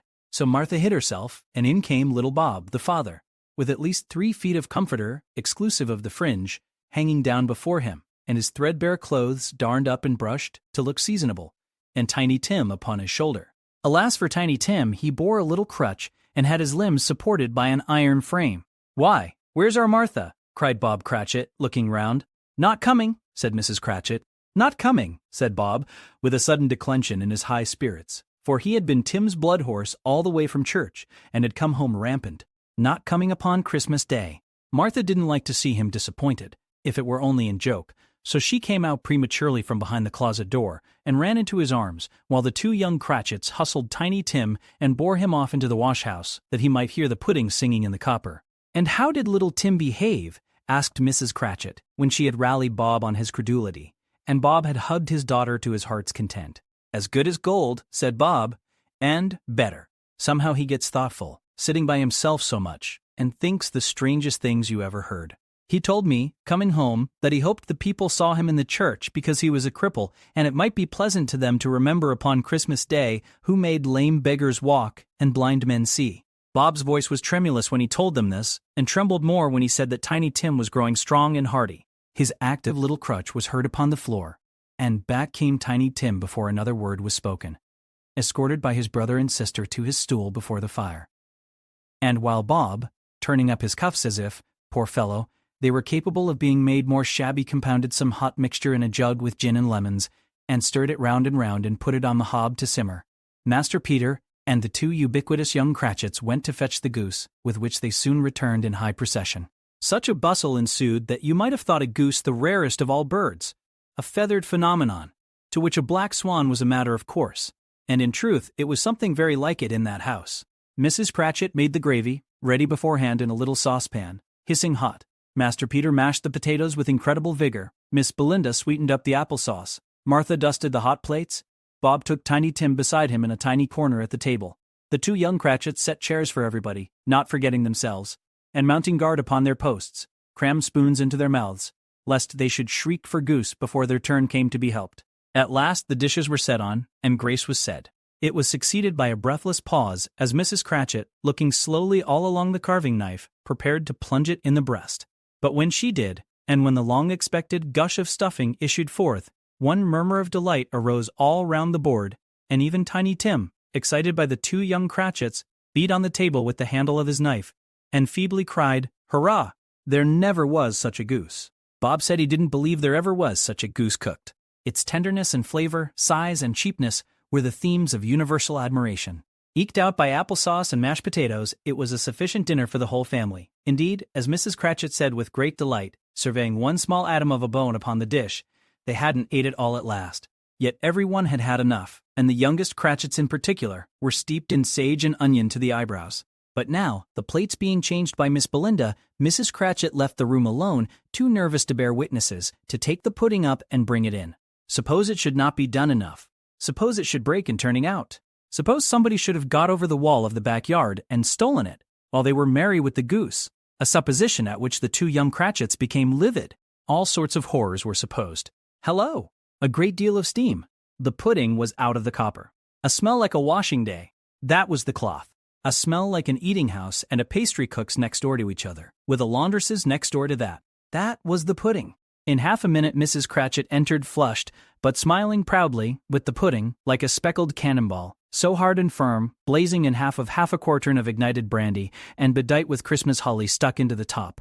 "Oh, a wonderful pudding," Bob Cratchit said, and calmly too, that he regarded it as the greatest success achieved by Mrs. Cratchit since their marriage.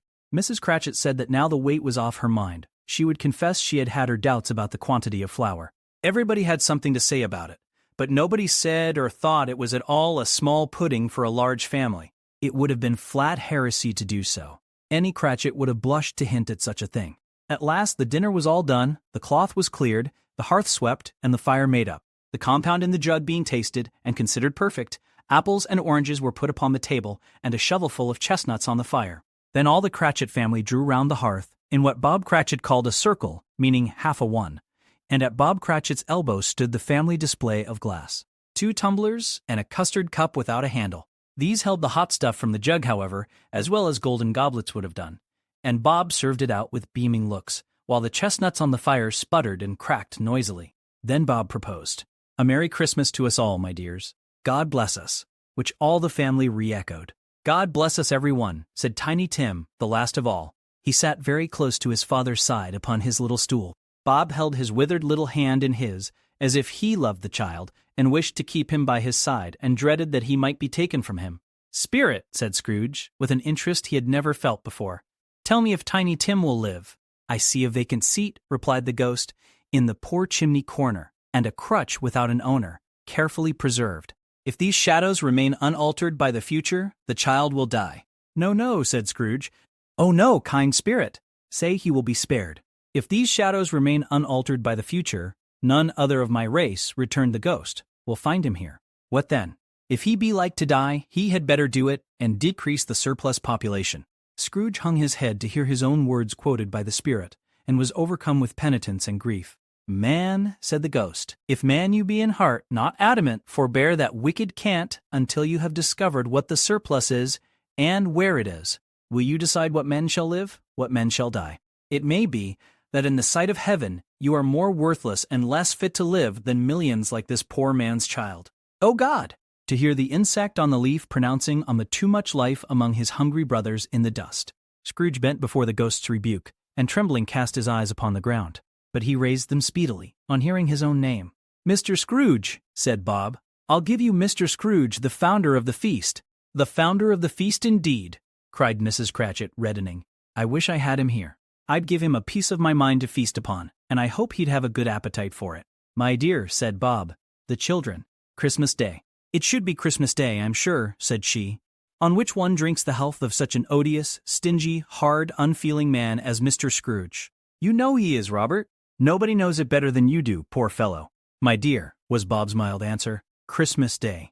"I'll drink his health for your sake and the day's," said Mrs. Cratchit, "not for his. Long life to him, a Merry Christmas and a Happy New Year. He'll be very merry and very happy, I have no doubt."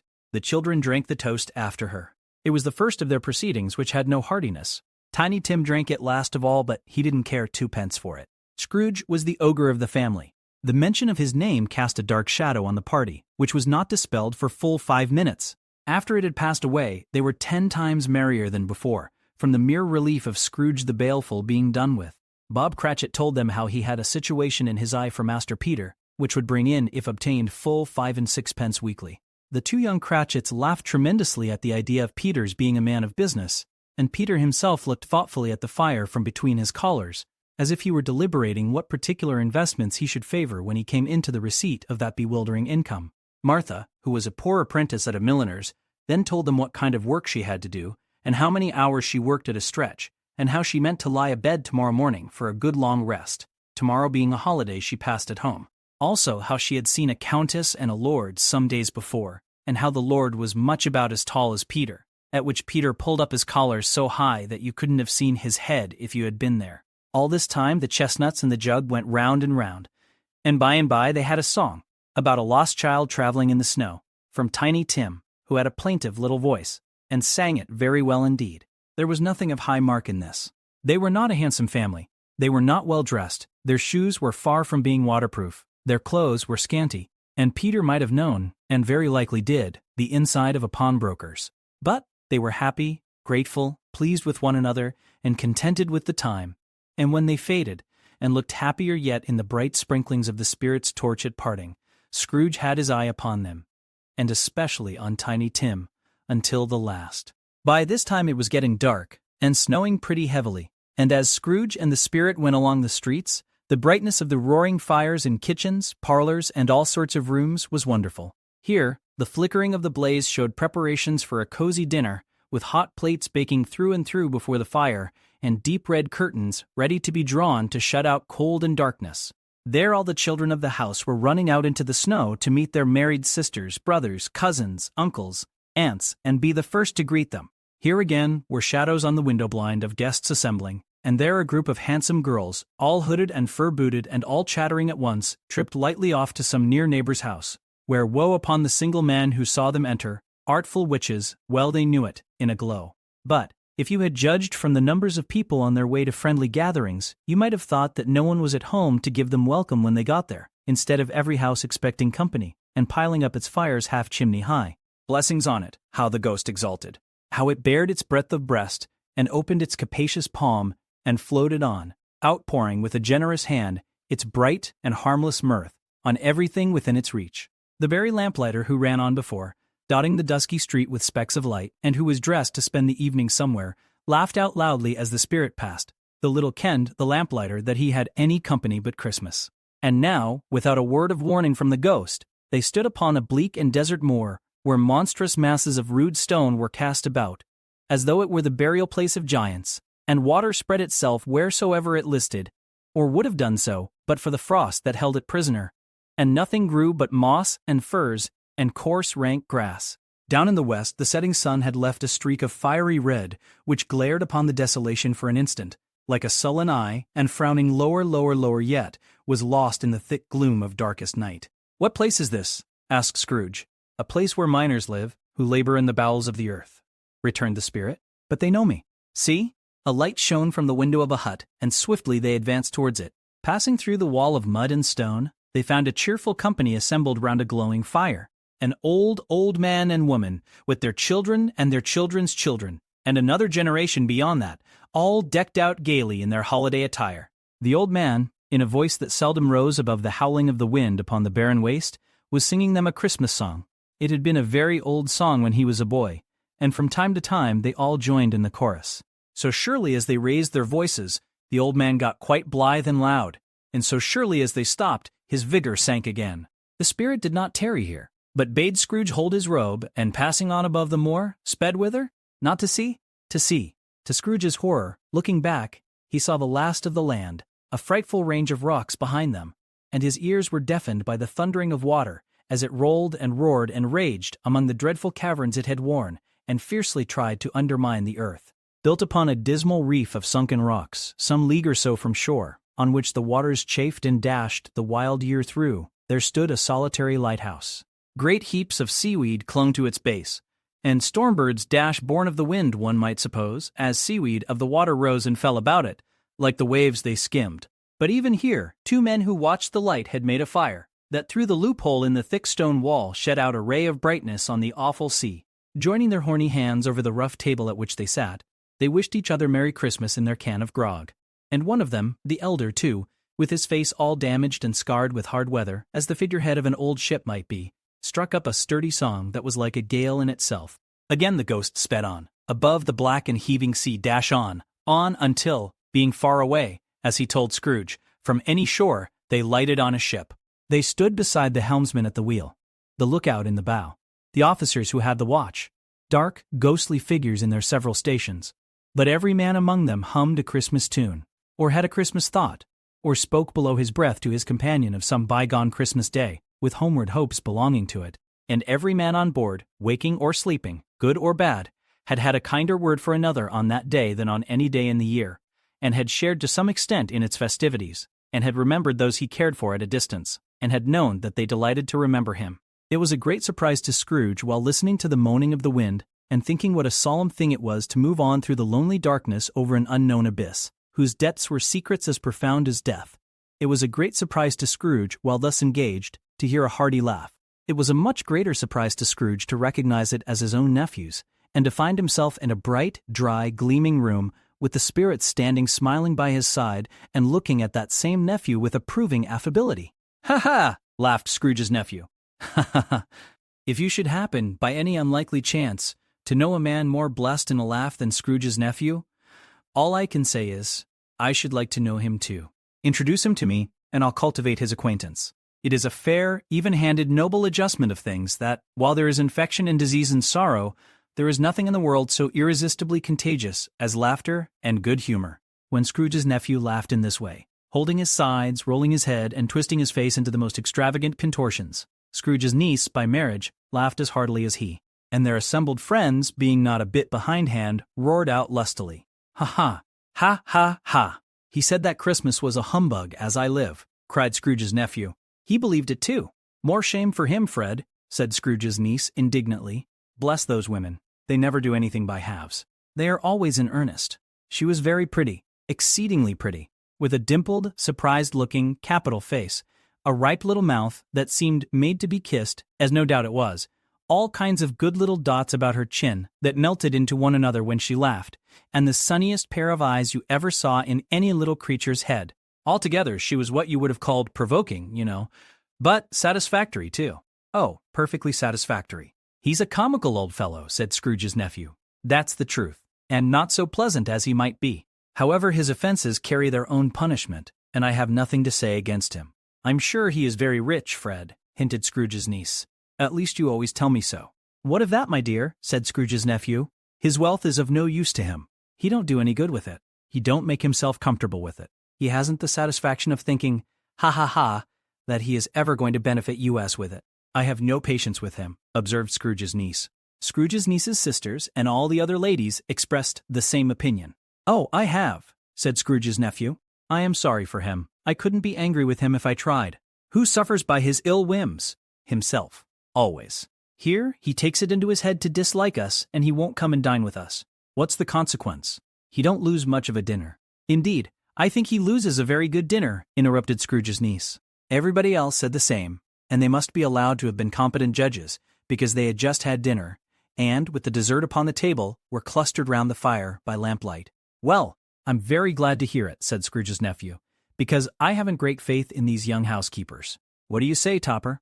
Topper had clearly got his eye upon one of Scrooge's niece's sisters, for he answered that a bachelor was a wretched outcast who had no right to express an opinion on the subject. Whereat Scrooge's niece's sister, the plump one with the lace tucker, not the one with the roses, blushed. "Do go on, Fred," said Scrooge's niece, clapping her hands. "He never finishes what he begins to say. He is such a ridiculous fellow." Scrooge's nephew reveled in another laugh, and as it was impossible to keep the infection off, though the plump sister tried hard to do it with aromatic vinegar, his example was unanimously followed. "I was only going to say," said Scrooge's nephew, "that the consequence of his taking a dislike to us, and not making merry with us, is, as I think, that he loses some pleasant moments, which could do him no harm. I am sure he loses pleasanter companions than he can find in his own thoughts, either in his mouldy old office or his dusty chambers. I mean to give him the same chance every year, whether he likes it or not, for I pity him.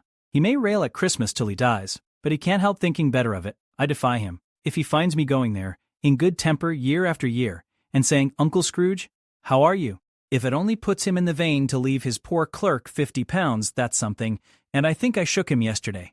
It was their turn to laugh now at the notion of his shaking Scrooge, but being thoroughly good-natured, and not much caring what they laughed at, so that they laughed at any rate, he encouraged them in their merriment, and passed the bottle joyously. After tea they had some music, for they were a musical family, and knew what they were about.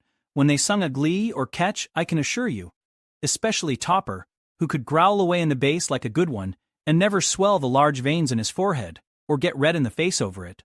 Scrooge's niece played well upon the harp, and played among other tunes a simple little air, a mere nothing.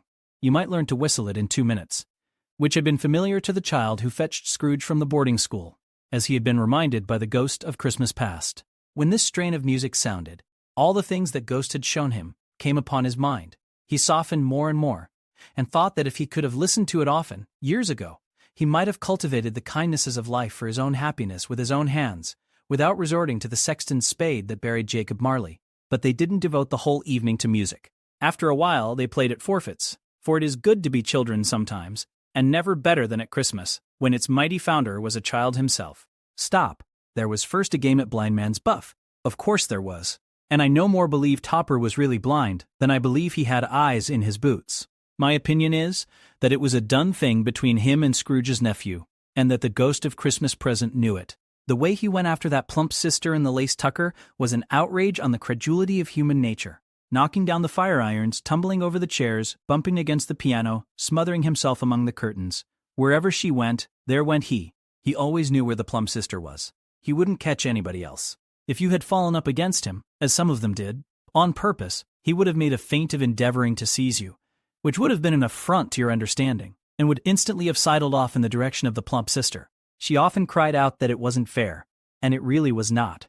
But when at last he caught her, when, in spite of all her silken rustlings and her rapid flutterings past him, he got her into a corner whence there was no escape, then his conduct was the most execrable. For his pretending not to know her, his pretending that it was necessary to touch her headdress, and further to assure himself of her identity by pressing a certain ring upon her finger and a certain chain about her neck, was vile, monstrous.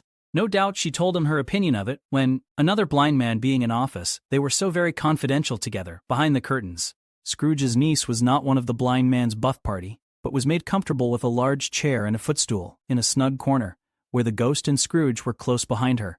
But she joined in the forfeits, and loved her love to admiration, with all the letters of the alphabet. Likewise, at the game of how, when, and where, she was very great, and to the secret joy of Scrooge's nephew, beat her sisters hollow, though they were sharp girls too, as Topper could have told you.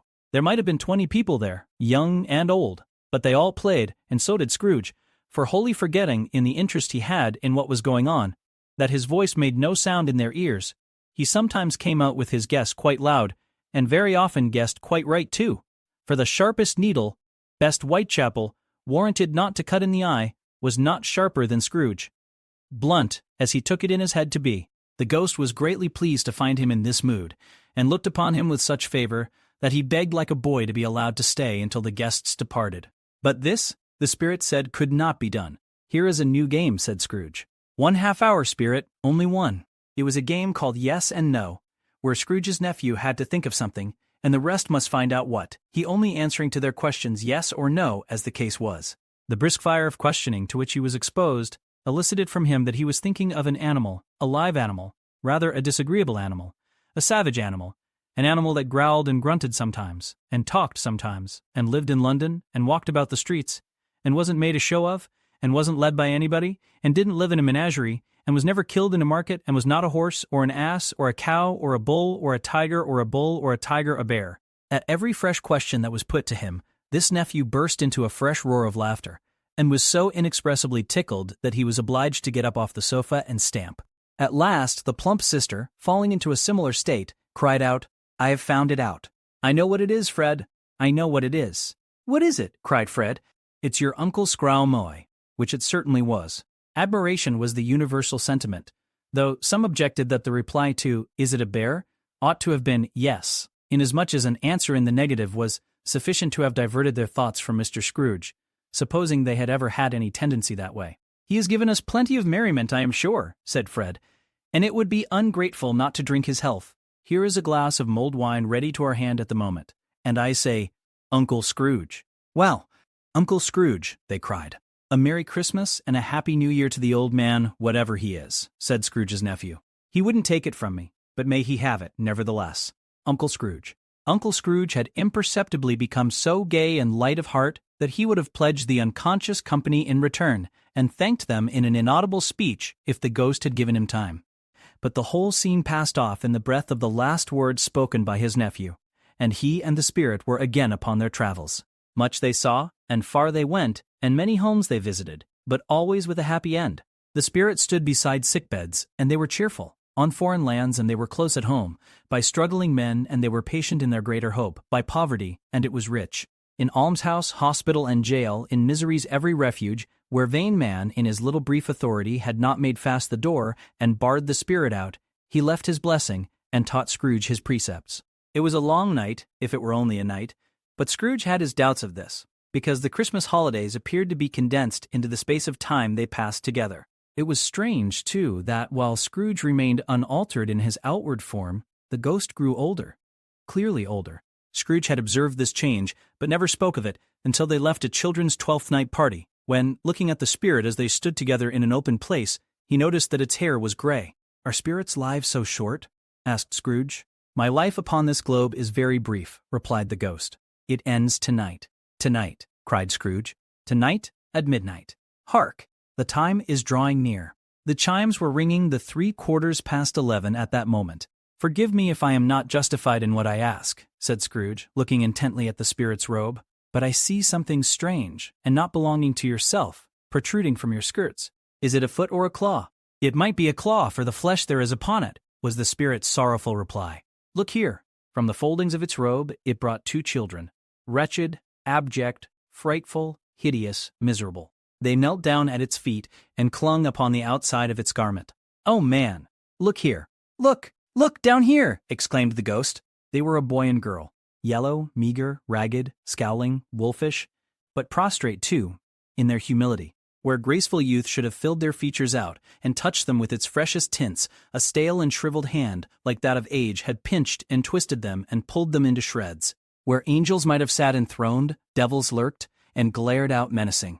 No change, no degradation, no perversion of humanity, in any grade, through all the mysteries of wonderful creation, has monsters half so horrible and dread. Scrooge started back, appalled. Having them shown to him in this way, he tried to say they were fine children, but the words choked themselves rather than be parties to a lie of such enormous magnitude. "Spirit, are they yours?"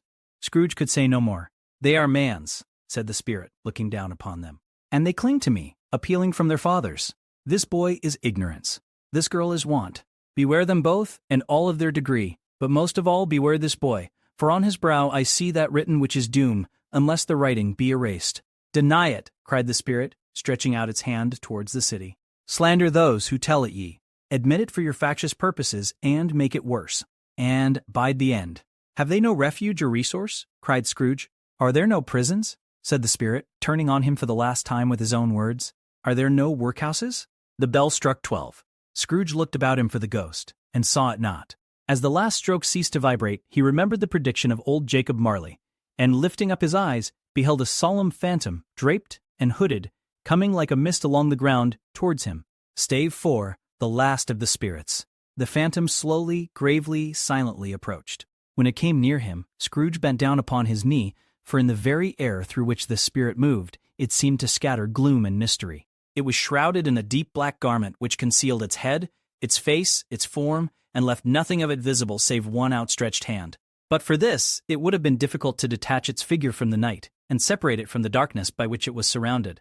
He felt that it was tall and stately when it came beside him, and that its mysterious presence filled him with a solemn dread. He knew no more, for the spirit neither spoke nor moved. "I am in the presence of the ghost of Christmas yet to come?" said Scrooge. The spirit answered not, but pointed onward with its hand. "You are about to show me shadows of the things that have not happened, but will happen in the time before us," Scrooge pursued. "Is that so, spirit?" The upper portion of the garment was contracted for an instant in its folds, as if the spirit had inclined its head. That was the only answer he received. Although well used to ghostly company by this time, Scrooge feared the silent shape so much that his legs trembled beneath him, and he found that he could hardly stand when he prepared to follow it. The spirit paused a moment, as observing his condition and giving him time to recover. But Scrooge was all the worse for this. It thrilled him with a vague, uncertain horror to know that behind the dusky shroud there were ghostly eyes intently fixed upon him, while he, though he stretched his own to the utmost, could see nothing but a spectral hand and one great heap of black. "Ghost of the future," he exclaimed, "I fear you more than any specter I have seen. But as I know your purpose is to do me good, and as I hope to live to be another man from what I was, I am prepared to bear you company, and do it with a thankful heart. Will you not speak to me?" It gave him no reply. The hand was pointed straight before them. "Lead on," said Scrooge. "Lead on. The night is waning fast, and it is precious time to me, I know. Lead on, spirit." The phantom moved away as it had come towards him. Scrooge followed in the shadow of its dress, which bore him up, he thought, and carried him along. They scarcely seemed to enter the city, for the city rather seemed to spring up about them and encompass them of its own act. But there they were in the heart of it, on 'change amongst the merchants, who hurried up and down, and chinked the money in their pockets, and conversed in groups, and looked at their watches, and trifled thoughtfully with their great gold seals, and so forth, as Scrooge had seen them often. The spirit stopped beside one little knot of businessmen.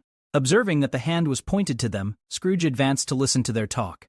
"No," said a great fat man with a monstrous chin. "I don't know much about it either way. I only know he's dead." "When did he die?" inquired another. "Last night, I believe." "Why? What was the matter with him?" asked a third, taking a vast quantity of snuff out of a very large snuff box. "I thought he'd never die." "God knows," said the first with a yawn. "What has he done with his money?" asked a red-faced gentleman with a pendulous excrescence on the end of his nose that shook like the gills of a turkey cock. "I haven't heard," said the man with the large chin, yawning again. "Left it to his company, perhaps." "He hasn't left it to me. That's all I know." This pleasantry was received with a general laugh. "It's likely to be a very cheap funeral," said the same speaker, "for upon my life, I don't know of anybody to go to it. Suppose we make up a party and volunteer?" "I don't mind going if a lunch is provided," observed the gentleman with the excrescence on his nose. "But I must be fed, if I make one." Another laugh. "Well, I am the most disinterested among you after all," said the first speaker, "for I never wear black gloves and I never eat lunch. But I'll offer to go if anybody else will. When I come to think of it, I'm not at all sure that I wasn't his most particular friend, for we used to stop and speak whenever we met. Bye-bye." Speakers and listeners strolled away and mixed with other groups. Scrooge knew the men and looked towards the spirit for an explanation. The phantom glided on into a street. Its finger pointed to two persons meeting. Scrooge listened again, thinking that the explanation might lie here. He knew these men, also, perfectly. They were men of business, very wealthy, and of great importance.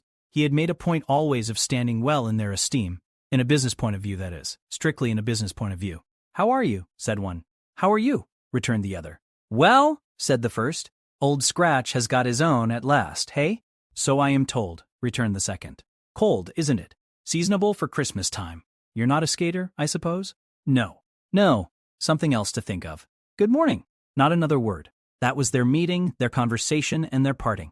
Scrooge was at first inclined to be surprised that the spirit should attach importance to conversations apparently so trivial, but feeling assured that they must have some hidden purpose, he set himself to consider what it was likely to be. They could scarcely be supposed to have any bearing on the death of Jacob, his old partner, for that was past, and this ghost's province was the future. Nor could he think of anyone immediately connected with himself, to whom he could apply them. But nothing doubting that to whomsoever they applied they had some latent moral for his own improvement, he resolved to treasure up every word he heard, and everything he saw, and especially to observe the shadow of himself when it appeared.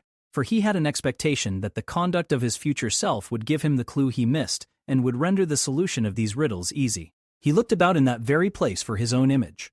But another man stood in his accustomed corner, and though the clock pointed to his usual time of day for being there, he saw no likeness of himself among the multitudes that poured in through the porch. It gave him little surprise, however, for he had been revolving in his mind a change of life, and thought and hoped he saw his newborn resolutions carried out in this. Quiet and dark, beside him stood the phantom with its outstretched hand.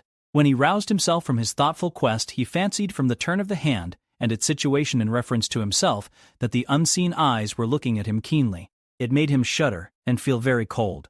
They left the busy scene and went into an obscure part of the town where Scrooge had never penetrated before, although he recognized its situation and its bad repute. The ways were foul and narrow, the shops and houses wretched, the people half-naked, drunken, slipshod, ugly. Alleys and archways, like so many cesspools, disgorged their offenses of smell and dirt and life upon the straggling streets, and the whole quarter reeked with crime, with filth and misery. Far in this den of infamous resort, there was a low-browed, beetling shop below a penthouse roof where iron, old rags, bottles, bones, and greasy offal were bought. Upon the floor within were piled up heaps of rusty keys, nails, chains, hinges, files, scales, weights, and refuse iron of all kinds. Secrets that few would like to scrutinize were bred and hidden in mountains of unseemly rags, masses of corrupted fat, and sepulchres of bones. Sitting in among the wares he dealt in, by a charcoal stove, made of old bricks, was a gray-haired rascal, nearly 70 years of age, who had screened himself from the cold air without by a fruzy curtaining of miscellaneous tatters hung upon a line, and smoked his pipe in all the luxury of calm retirement. Scrooge and the phantom came into the presence of this man, just as a woman with a heavy bundle slunk into the shop. But she had scarcely entered, when another woman, similarly laden, came in too, and she was closely followed by a man in faded black, who was no less startled by the sight of them than they had been upon the recognition of each other. After a short period of blank astonishment, in which the old man with the pipe had joined them, they all three burst into a laugh. "Let the charwoman alone to be the first," cried she who had entered first. "Let the laundress alone to be the second, and let the undertaker's man alone to be the third. Look here, old Joe, here's a chance. If we haven't all three met here without meaning it." "You couldn't have met in a better place," said old Joe, removing his pipe from his mouth. "Come into the parlor. You were made free of it long ago, you know, and the other two ain't strangers. Stop till I shut the door of the shop. Ah, how it squeaks. There ain't such a rusty bit of metal on the place as its own hinges, I believe, and I'm sure there's no such old bones here as mine. Ha ha! We're all suitable to our calling, we're well matched. Come into the parlor. Come into the parlor." The parlor was the space behind the screen of rags. The old man raked the fire together with an old stair rod, and having trimmed his smoky lamp, for it was night, with the stem of his pipe, put it in his mouth again. While he did this, the woman who had already spoken threw her bundle on the floor and sat down in a flaunting manner on a stool, crossing her elbows on her knees and looking with a bold defiance at the other two. "What odds, then?" "What odds, Mrs. Dilber?" said the woman. "Every person has a right to take care of themselves." He always did. "That's true indeed," said the laundress. "No man more so." "Why then, don't stand staring as if you was afraid, woman. Who's the wiser? We're not going to pick holes in each other's coats, I suppose?" "No, indeed," said Mrs. Dilber and the man together. "We should hope not." "Very well, then," cried the woman. "That's enough. Who's the worse for the loss of a few things like these? Not a dead man, I suppose?" "No, indeed," said Mrs. Dilber, laughing. "If he wanted to keep him after he was dead, a wicked old screw," pursued the woman. "Why wasn't he natural in his lifetime? If he had been, he'd have had somebody to look after him when he was struck with death, instead of lying gasping out his last there, alone by himself." "It's the truest word that ever was spoke," said Mrs. Dilber. "It's a judgment on him." "I wish it was a little heavier judgment," replied the woman. "And it should have been, you may depend upon it, if I could have laid my hands on anything else. Open that bundle, old Joe, and let me know the value of it. Speak out plain. I'm not afraid to be the first, nor afraid for them to see it. We know pretty well that we were helping ourselves before we met here, I believe. It's no sin. Open the bundle, Joe." But the gallantry of her friends would not allow of this, and the man in faded black, mounting the breech first, produced his plunder. It was not extensive. A seal or two, a pencil case, a pair of sleeve buttons, and a brooch of no great value were all. They were severally examined and appraised by old Joe, who chalked the sums he was disposed to give for each upon the wall, and added them up into a total when he found there was nothing more to come. "That's your account," said Joe, "and I wouldn't give another sixpence if I was to be boiled for not doing it. Who's next?" Mrs. Dilber was next. Sheets and towels, a little wearing apparel, 2 old-fashioned silver teaspoons, a pair of sugar tongs, and a few boots. Her account was stated on the wall in the same manner. "I always give too much to ladies. It's a weakness of mine, and that's the way I ruin myself," said old Joe. "That's your account. If you asked me for another penny and made it an open question, I'd repent of being so liberal and knock off half a crown." "And now undo my bundle, Joe," said the first woman. Joe went down on his knees for the greater convenience of opening it, and having unfastened a great many knots, dragged out a large and heavy roll of some dark stuff. "What do you call this?" said Joe. "Bed curtains." "Aha!" returned the woman, laughing and leaning forward on her crossed arms. "Bed curtains. You don't mean to say you took 'em down, rings and all, with him lying there," said Joe. "Yes, I do," replied the woman. "Why not?" "You were born to make your fortune," said Joe, "and you'll certainly do it. I certainly shan't hold my hand when I can get anything in it by reaching it out. For the sake of such a man as he was, I promise you, Joe," returned the woman coolly. "Don't drop that oil upon the blankets now." "His blankets?" asked Joe. "Whose else's do you think?" replied the woman. "He isn't likely to take cold without 'em, I dare say. I hope he didn't die of anything catching, eh?" said old Joe, stopping in his work and looking up. "Don't you be afraid of that," returned the woman. "I ain't so fond of his company that I'd loiter about him for such things, if he did. Ah! You may look through that shirt till your eyes ache, but you won't find a hole in it, nor a threadbare place. It's the best he had, and a fine one too. They'd have wasted it, if it hadn't been for me." "What do you call wasting of it?" asked old Joe. "Putting it on him to be buried in, to be sure," replied the woman with a laugh. "Somebody was fool enough to do it, but I took it off again. If calico ain't good enough for such a purpose, it isn't good enough for anything. It's quite as becoming to the body. He can't look uglier than he did in that one." Scrooge listened to this dialogue in horror. As they sat grouped about their spoil, in the scanty light afforded by the old man's lamp, he viewed them with a detestation and disgust, which could hardly have been greater, though they had been obscene demons, marketing the corpse itself. "Ha ha!" laughed the same woman, when old Joe, producing a flannel bag with money in it, told out their several gains upon the ground. "This is the end of it, you see. He frightened everyone away from him when he was alive, to profit us when he was dead. Ha ha ha. Spirit, said Scrooge, shuddering from head to foot. I see. The case of this unhappy man might be my own. My life tends that way now. Merciful heaven, what is this? He recoiled in terror, for the scene had changed, and now he almost touched a bed. A bare, uncurtained bed, on which, beneath a ragged sheet, there lay a something covered up, which, though it was dumb, announced itself in awful language. The room was very dark, too dark to be observed with any accuracy, though Scrooge glanced around it in obedience to a secret impulse, anxious to know what kind of room it was. A pale light, rising in the outer air, fell straight upon the bed, and on it, plundered and bereft, unwatched, unwept, uncared for, was the body of this man. Scrooge glanced towards the phantom. Its steady hand was pointed to the head. The cover was so carelessly adjusted that the slightest raising of it, the motion of a finger upon Scrooge's part, would have disclosed the face. He thought of it, felt how easy it would be to do, and longed to do it, but had no more power to withdraw the veil than to dismiss the spectre at his side. O cold, cold, rigid, dreadful death, set up thine altar here, and dress it with such terrors as thou hast at thy command. For this is thy dominion. But of the loved, revered, and honored head, thou canst not turn one hair to thy dread purposes, or make one feature odious. It is not that the hand is heavy and will fall down when released. It is not that the heart and pulse are still, but that the hand was open, generous, and true, the heart brave, warm, and tender, and the pulse a man's. Strike, Shadow, strike, and see his good deeds springing from the wound to sow the world with life immortal. No voice pronounced these words in Scrooge's ears, and yet he heard them when he looked upon the bed. He thought, if this man could be raised up now, what would be his foremost thoughts? Avarice, hard dealing, griping cares? They have brought him to a rich end, truly. He lay in the dark, empty house, with not a man, a woman, or a child, to say that he was kind to me, in this or that, and for the memory of one kind word, I will be kind to him. A cat was tearing at the door, and there was a sound of gnawing rats beneath the hearthstone. What they wanted in the room of death, and why they were so restless and disturbed, Scrooge did not dare to think. Spirit, he said, this is a fearful place. In leaving it, I shall not leave its lesson. Trust me. Let us go. Still the ghost pointed with an unmoved finger to the head. I understand you, Scrooge returned, and I would do it if I could, but I have not the power, Spirit. I have not the power. Again, it seemed to look upon him. If there is any person in the town who feels emotion caused by this man's death, said Scrooge, quite agonized, show that person to me, Spirit, I beseech you.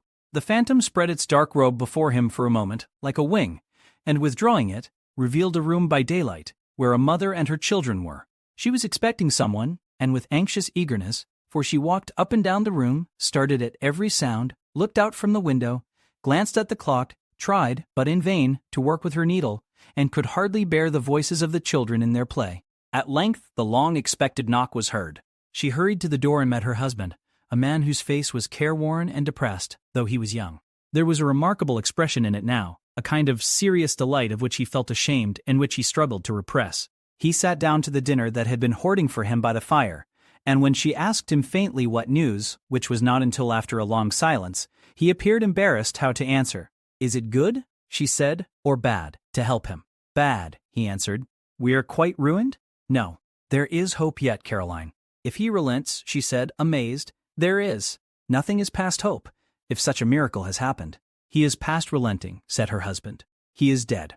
She was a mild and patient creature if her face spoke truth, but she was thankful in her soul to hear it, and she said so, with clasped hands. She prayed forgiveness the next moment and was sorry, but the first was the emotion of her heart. What the half-drunken woman whom I told you of last night said to me when I tried to see him and obtain a week's delay, and what I thought was a mere excuse to avoid me, turns out to have been quite true. He was not only very ill, but dying then. To whom will our debt be transferred? I don't know, but before that time we shall be ready with the money. And even though we were not, it would be a bad fortune indeed to find so merciless a creditor in his successor. We may sleep tonight with light hearts, Caroline. Yes. Soften it as they would, their hearts were lighter. The children's faces, hushed and clustered round to hear what they so little understood, were brighter. And it was a happier house for this man's death. The only emotion that the ghost could show him, caused by the event, was one of pleasure. Let me see some tenderness connected with the death, said Scrooge, or that dark chamber, Spirit, which we left just now, will be forever present to me. The ghost conducted him through several streets familiar to his feet, and as they went along, Scrooge looked here and there to find himself, but nowhere was he to be seen.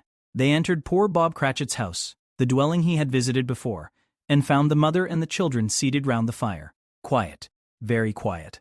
The noisy little Cratchits were as still as statues in one corner, and sat looking up at Peter, who had a book before him. The mother and her daughters were engaged in sewing. But surely they were very quiet, and he took a child and set him in the midst of them. Where had Scrooge heard those words? He had not dreamed them. The boy must have read them out, as he and the spirit crossed the threshold. Why did he not go on? The mother laid her work upon the table, and put her hand up to her face. "The color hurts my eyes," she said. "The color? Ah, poor Tiny Tim." "They're better now, again," said Cratchit's wife. "It makes them weak by candlelight, and I wouldn't show weak eyes to your father when he comes home for the world. It must be near his time." "Past it, rather," Peter answered, shutting up his book.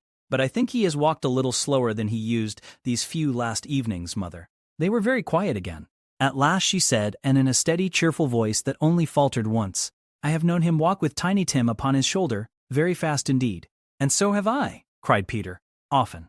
"And so have I," exclaimed another. "So had all. But he was very light to carry," she resumed, intent upon her work, "and his father loved him so that it was no trouble." "No trouble. And there is your father at the door." She hurried out to meet him, and little Bob, in his comforter dash, he had need of it, poor fellow, came in. His tea was ready for him on the hob, and they all tried who should help him to it most.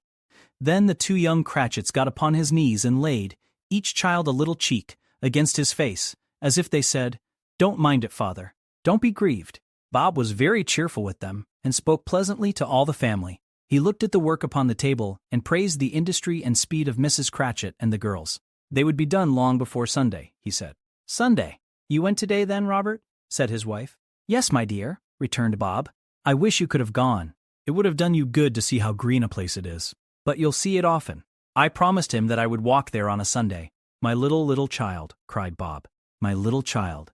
He broke down all at once. He couldn't help it. If he could have helped it, he and his child would have been farther apart perhaps than they were. He left the room and went upstairs into the room above, which was lighted cheerfully and hung with Christmas. There was a chair set close beside the child, and there were signs of someone having been there lately. Poor Bob sat down in it, and when he had thought a little and composed himself, he kissed the little face. He was reconciled to what had happened, and went down again quite happy. They drew about the fire and talked, the girls and mother working still. Bob told them of the extraordinary kindness of Mr. Scrooge's nephew, whom he had scarcely seen but once, and who, meeting him in the street that day, and seeing that he looked just a little down, you know, said Bob, inquired what had happened to distress him. "On which," said Bob, "for he is the pleasantest spoken gentleman you ever heard, I told him, 'I am heartily sorry for it, Mr. Cratchit,' he said, 'and heartily sorry for your good wife.' By the by, how he ever knew that, I don't know." "Knew what, my dear?" "Why, that you were a good wife," replied Bob. "Everybody knows that," said Peter. "Very well observed, my boy," cried Bob. "I hope they do." "Heartily sorry," he said, "for your good wife. If I can be of service to you in any way," he said, giving me his card, "that's where I live. Pray come to me." Now, it wasn't, cried Bob, for the sake of anything he might be able to do for us, so much as for his kind way, that this was quite delightful. It really seemed as if he had known our Tiny Tim, and felt with us. "I'm sure he's a good soul," said Mrs. Cratchit.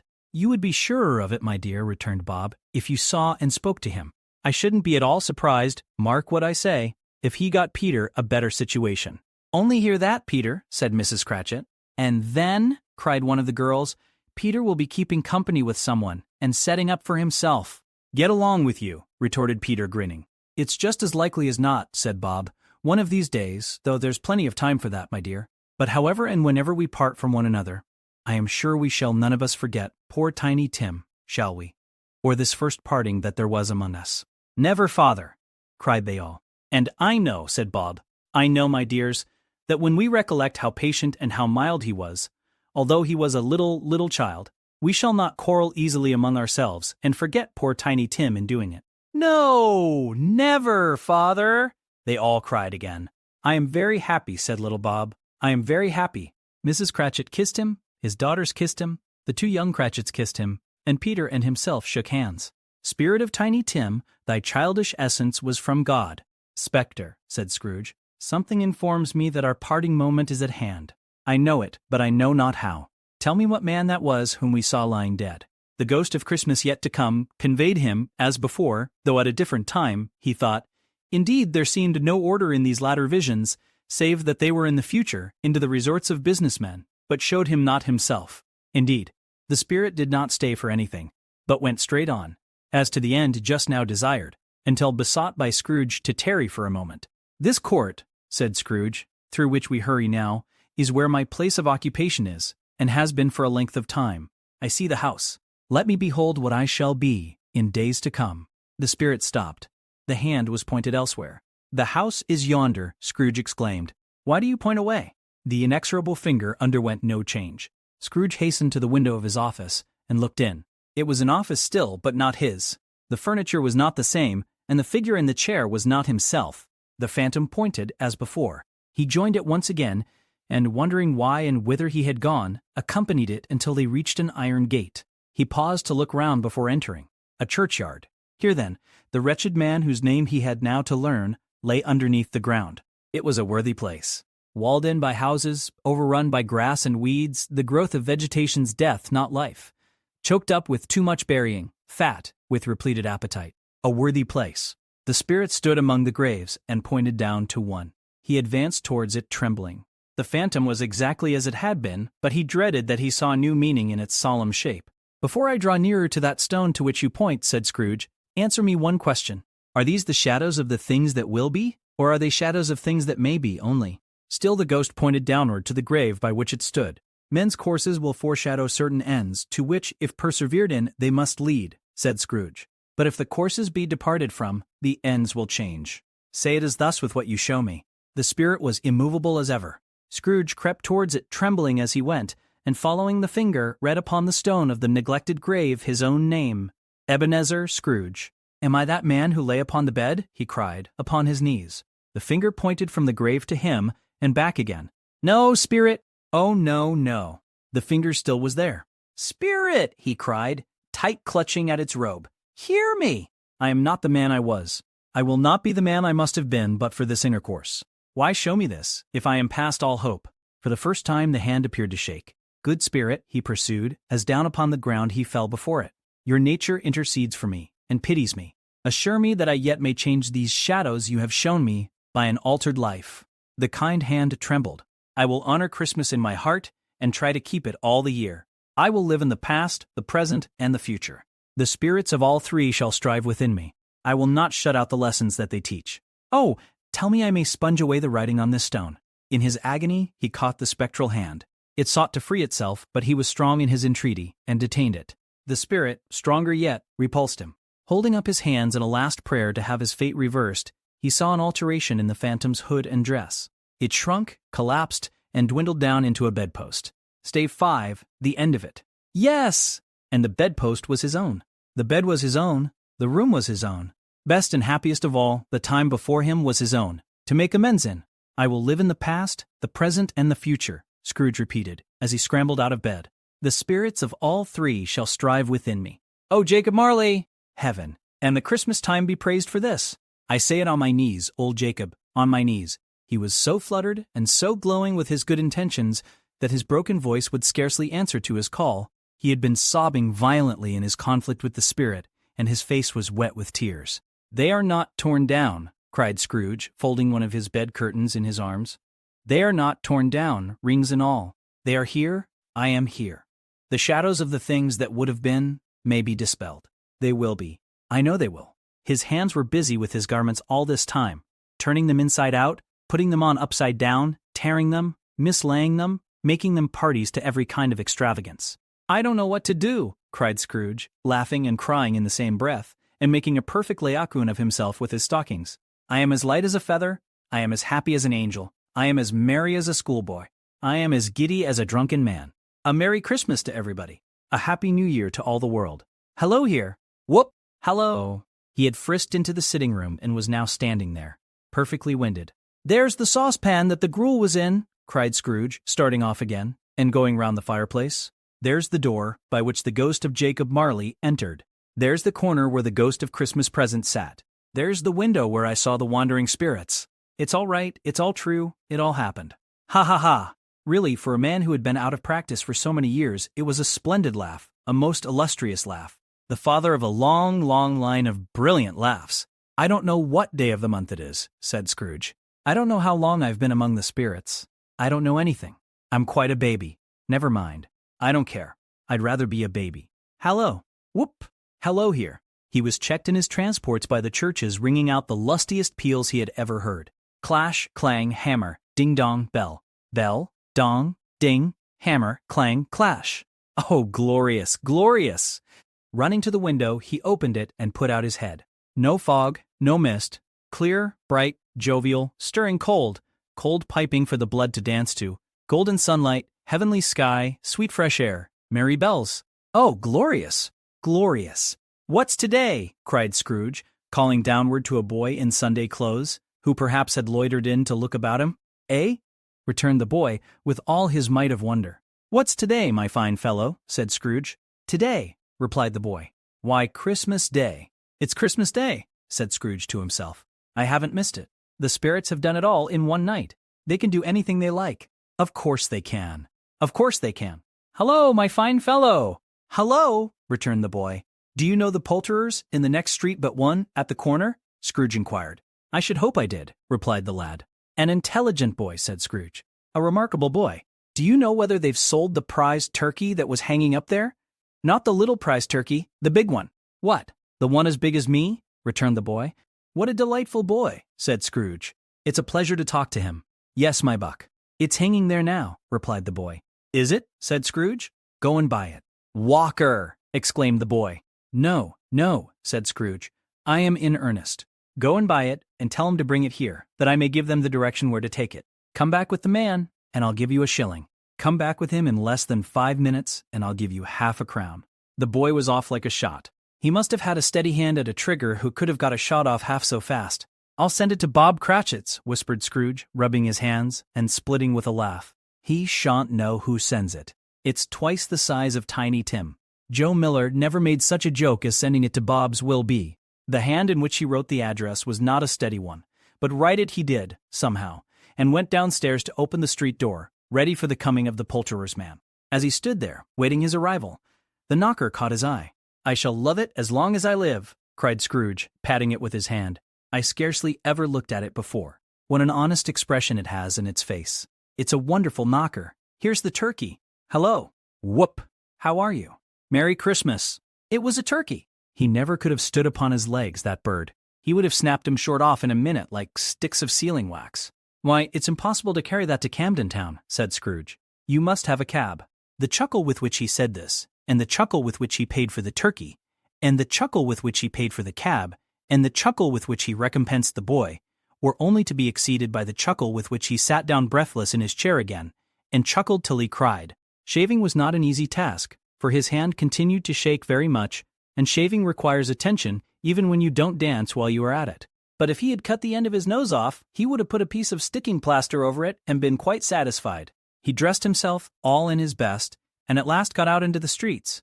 The people were by this time pouring forth, as he had seen them with the ghost of Christmas present, and walking with his hands behind him, Scrooge regarded every one with a delighted smile. He looked so irresistibly pleasant, in a word, that 3 or 4 good-humored fellows said, Good morning, sir. A Merry Christmas to you.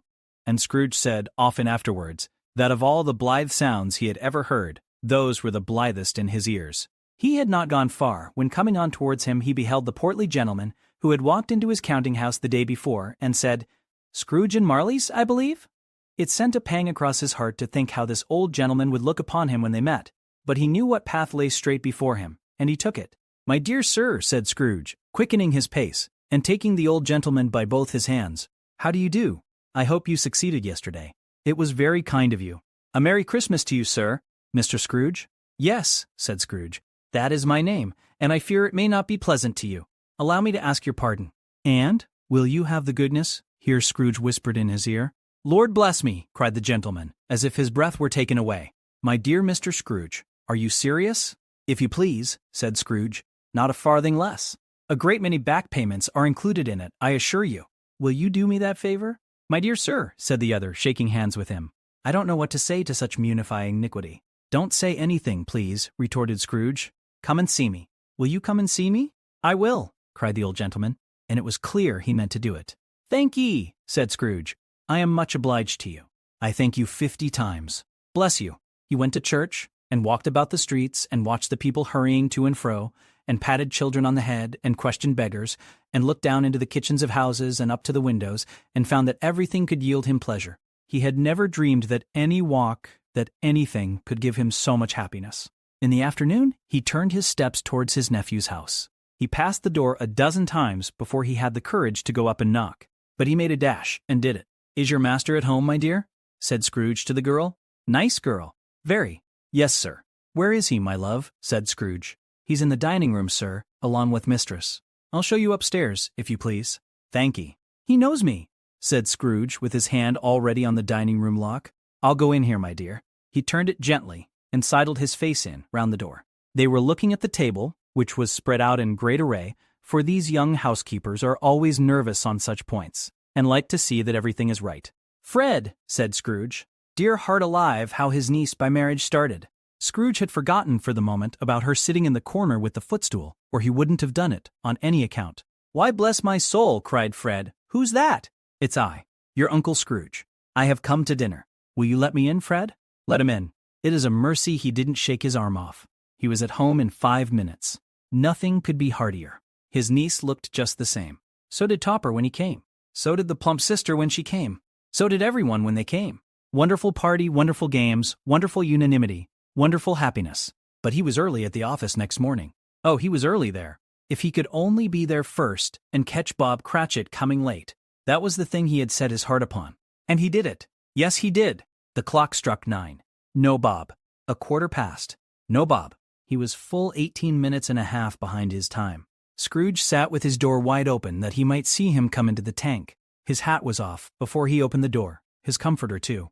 He was on his stool in a jiffy, driving away with his pen, as if he were trying to overtake 9 o'clock. "Hallo," growled Scrooge in his accustomed voice, as near as he could feign it. "What do you mean by coming here at this time of day?" "I am very sorry, sir," said Bob. "I am behind my time." "You are?" repeated Scrooge. "Yes, I think you are. Step this way, sir, if you please." "It's only once a year, sir," pleaded Bob, appearing from the tank. "It shall not be repeated. I was making rather merry yesterday, sir." "Now, I'll tell you what, my friend," said Scrooge. "I am not going to stand this sort of thing any longer. And, therefore," he continued, leaping from his stool, and giving Bob such a dig in the waistcoat that he staggered back into the tank again, "and, therefore, I am about to raise your salary." Bob trembled, and got a little nearer to the ruler. He had a momentary idea of knocking Scrooge down with it, holding him, and calling to the people in the court for help in a strait-waistcoat. "A Merry Christmas, Bob," said Scrooge, with an earnestness that could not be mistaken, as he clapped him on the back. "A merrier Christmas, Bob, my good fellow, than I have given you for many a year. I'll raise your salary, and endeavor to assist your struggling family, and we will discuss your affairs this very afternoon, over a Christmas bowl of smoking bishop, Bob. Make up the fires, and buy another coal scuttle before you dot another I, Bob Cratchit." Scrooge was better than his word. He did it all, and infinitely more. And to Tiny Tim, who did not die, he was a second father. He became as good a friend, as good a master, and as good a man, as the good old city knew, or any other good old city, town, or borough, in the good old world. Some people laughed to see the alteration in him, but he let them laugh and little heeded them, for he was wise enough to know that nothing ever happened on this globe for good at which some people did not have their fill of laughter in the outset.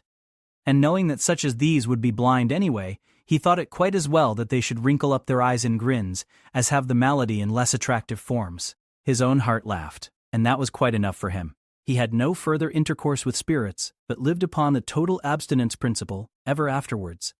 And it was always said of him that he knew how to keep Christmas well, if any man alive possessed the knowledge. May that be truly said of us and all of us. And so, as Tiny Tim observed, God bless us, everyone.